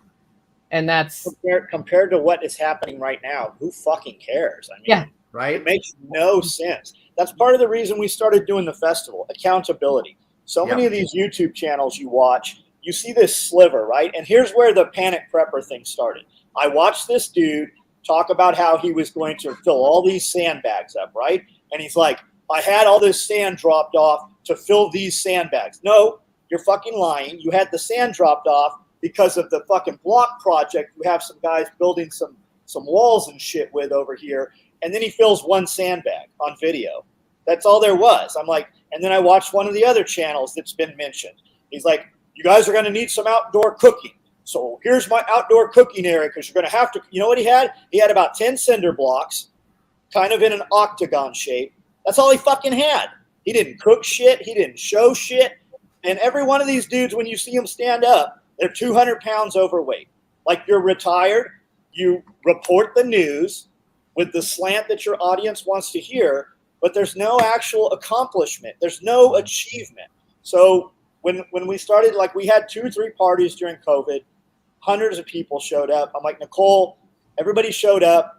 All they wanted to talk about was aquaponics and garden and homestead and greenhouse and the pond and water catchment. I go, I think we should do something. There's something to this, right? I have a completely different audience. Let's mash them up, bring the shooters and the meat eaters with the homesteaders, and let's try to, merge them. And somebody had asked about Bear. Bear's doing the shit. Like you actually see it. I know Bear. I've been around Bear a dozen times. Like I know the dude. He's been here for hours. I know Bear. And there's not most of those dudes doing those channels. They're not doing any. If the dude's not showing you the projects, he's not doing the shit. But he's the guy making the most content. He's pumping 10, 15 videos a day. that's what he's doing. Yes. It's funny John mentioned that because also that was part of the reason, like, when we're okay, so I could talk all day about butchery, but, until I got out there and did it, then, people are putting their hands on it. Now we train some people that they may not be fluent, but they're at least conversational at butchery. The last class we did, the swale class, you know what? There's a whole lot of people that are trained and feel like they're capable of putting in a swale. After this weekend after next, we're going to have a bunch of people that really feel like, I don't know how many you said signed up, Nicole, but you take the people from the last class and this one, they've come there and they've become equipped. But going back to this fear thing where you said people have an addiction to it, I never thought about it that way. You're talking about like some of the scary movies from like the 80s and whatnot. I mean, I'm sure they have new ones now. I just don't pay attention. No, but I mean, you ever notice that none of these movies happen in a black neighborhood? You ever notice? I'm telling you what, A.T. rolls up in a black neighborhood. That story's going to be 5 minutes long, especially in the hood. I'm sure that some of our audience is young enough that they never listened to Art Bell live, right? I was listening to Art Bell every single night, and it was Gordon Michael Scallion and the Ring of Fire and all these volcanoes are going to go off and a meteor's coming and all kind. Like it's the same shit before YouTube existed. Like I met Art Bell several times. We built gear for Art Bell.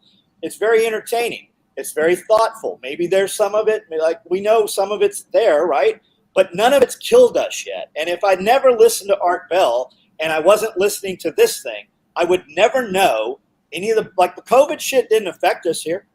It didn't affect us. Yep. Man, I miss the fear of peak COVID. March of 2020 was the best month ever because I could get on the road and go 90 miles an hour and there was nobody in my way, including the police. They just left you alone. You just kept, you got to where you were going quick. God, I miss that. I have no idea who Prepper Nurse even is, Karen. I've never heard of him. Yeah, I haven't either. Sorry. I'm not prepared to answer that question. I do want to just speculate on who and why the world is ending person who keeps spamming these channels is. Like, that's the same person who was on Billy's channel. Is that somebody who you pissed off, John, because they didn't get their order fast enough? Well, the craziest thing is, imagine how miserable a person's life is that they have 10 fake YouTube channels just on standby to come shit, just talk shit. And imagine what little conviction they have that they won't use their own name. And typically that's because it's somebody that one of us actually knows. Mm-hmm. Yeah, that's just a new one to me, that it's that involved.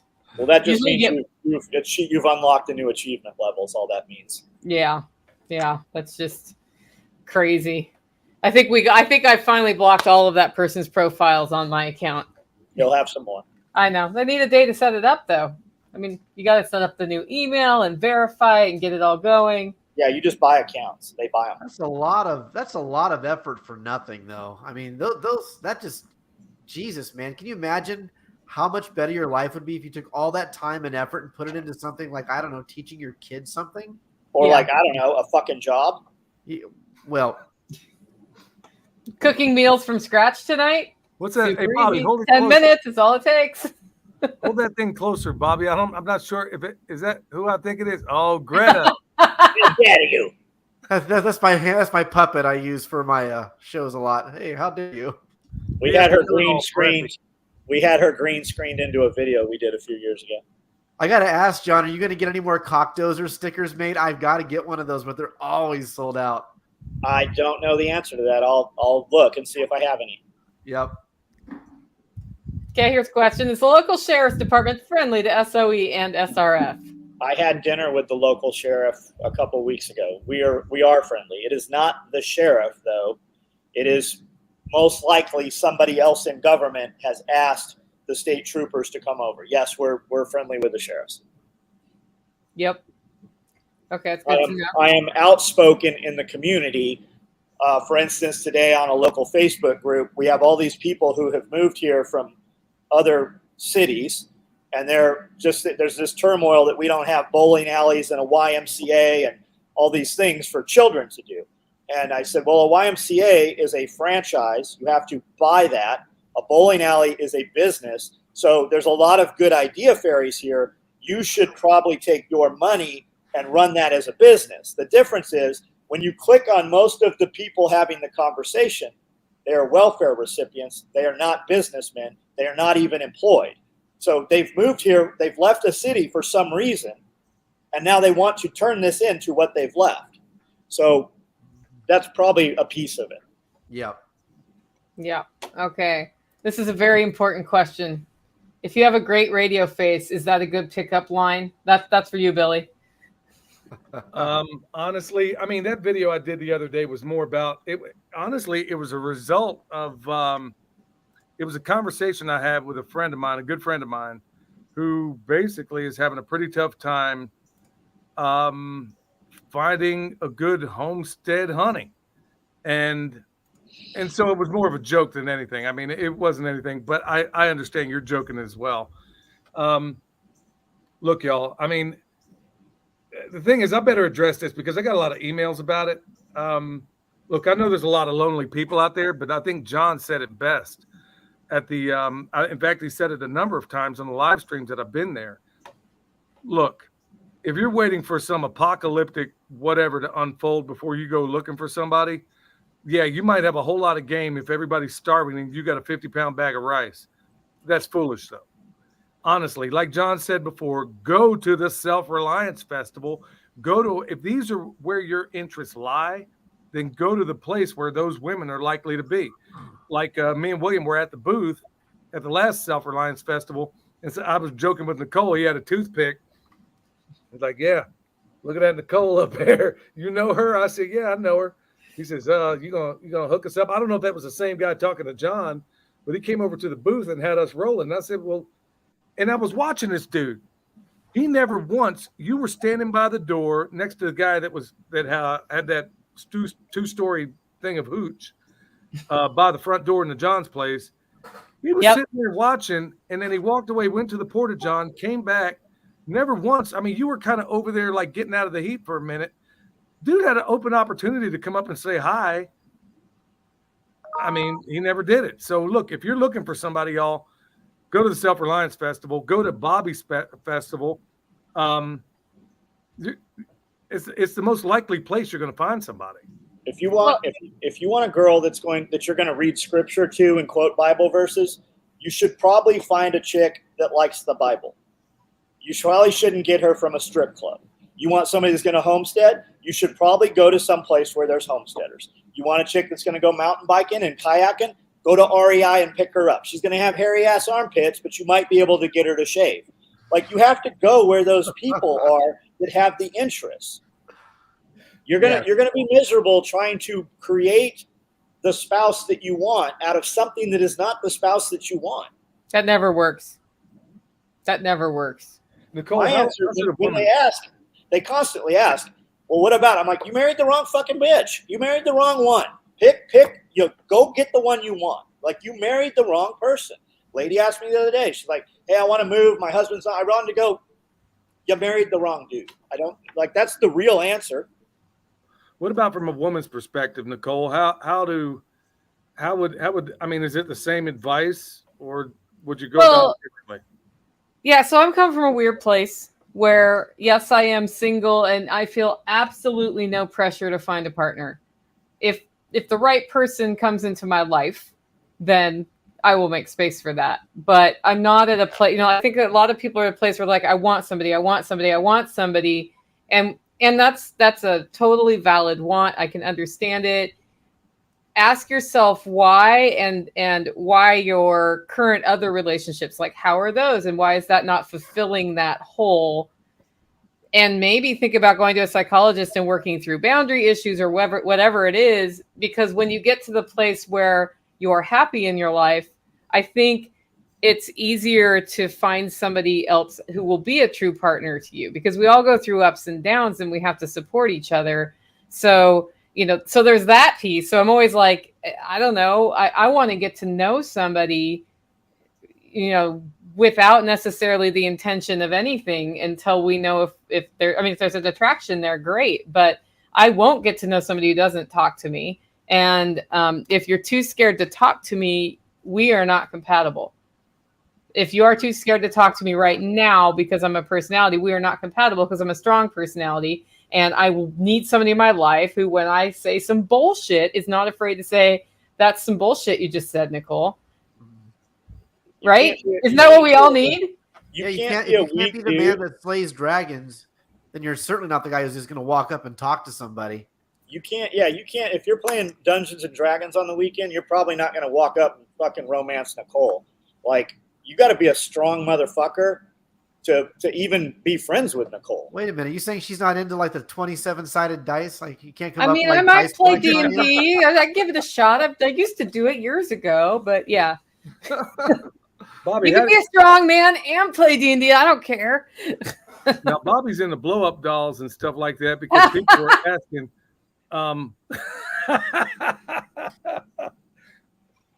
So here's what I'm from Camden, but it's been a while since I've been there. I guess it's homesteading friendly. There's some serious people making go of farming here, small scale agriculture. I am always surprised when a person or two persons walk through the door, and I'm like, "What are you doing in town? We live here. What do you do?" "Oh, we have a farm." "What do you grow?" And they like 20 damn things they're growing. Like there's property here. There is affordable property here. There's still dudes here that live with no running water. There's still old dudes that plow with horses here, and it still rains here, and we still have forests. Like, you can live well here. You cannot come here and get a job. There's no jobs here. You have to come with something, and you're not going to be able to scale because there's not people banging on the door to come work. We're literally one of the most impoverished counties in Tennessee, and people are surprised when they move here and we don't have a 20-plex movie theater. I'll tell you what, though. I'll tell you what grows real well, John, out in your area that I noticed when I was there in June. Political signs. Holy shit, you guys have a lot of them.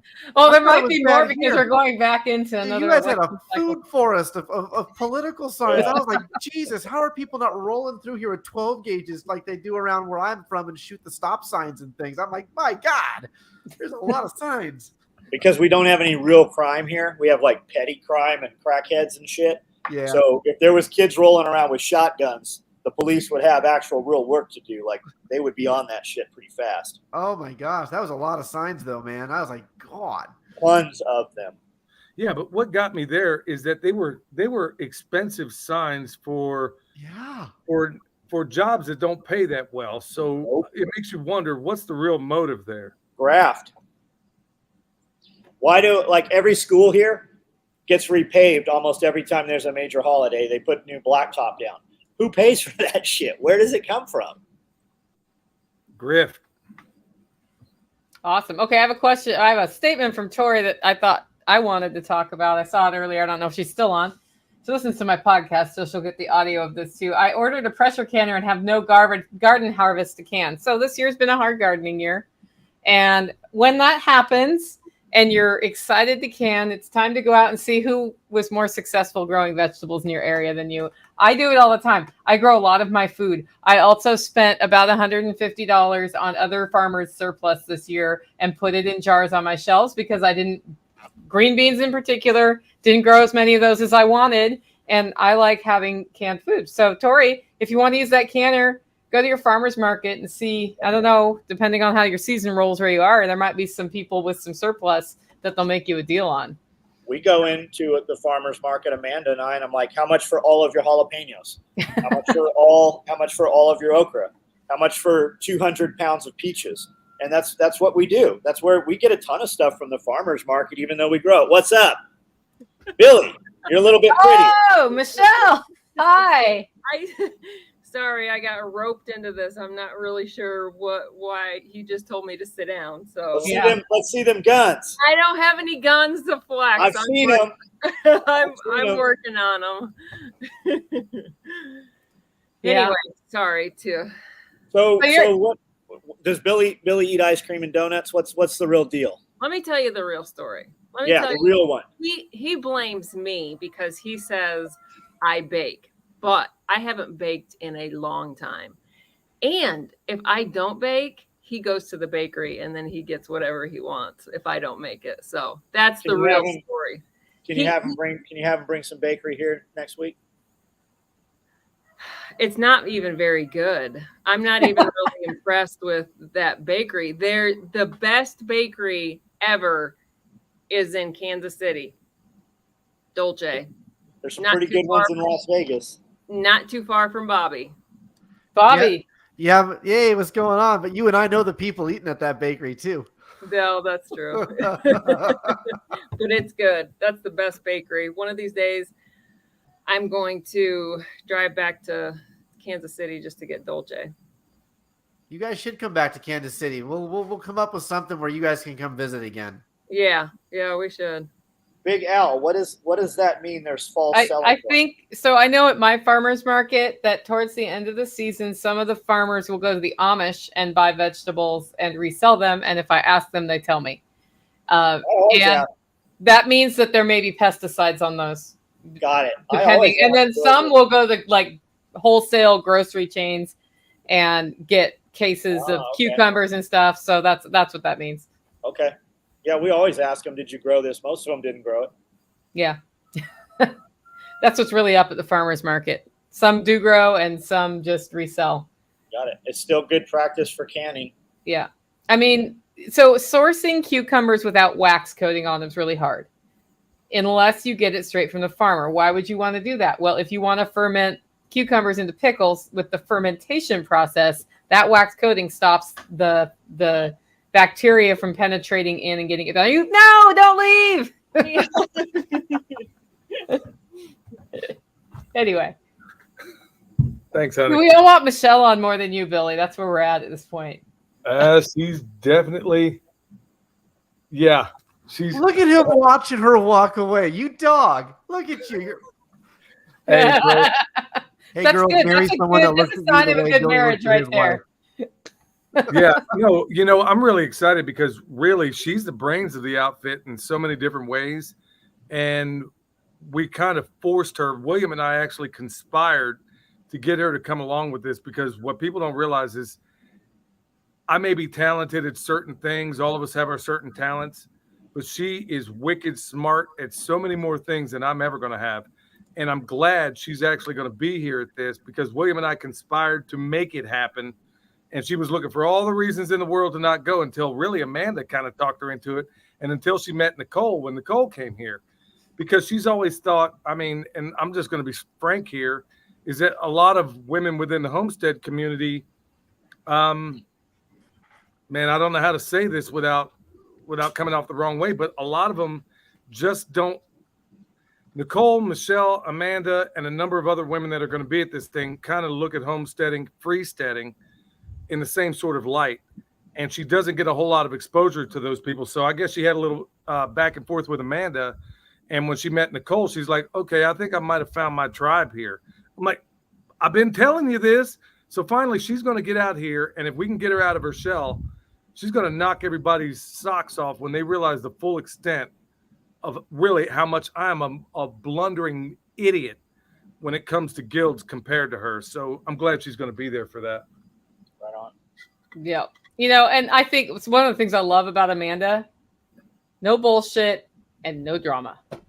She's like, this is how I see it. I'm going to call it how I see it. End of story. And guys want to email. Exactly. They want to email Amanda's email rather than mine, because they think they're going to get a softer answer. yeah, no, You're in for a surprise. that was the wrong move right Those are there. still some of the greatest videos on the internet to this day, John, where where the folks would email Amanda and you'd put them on blast.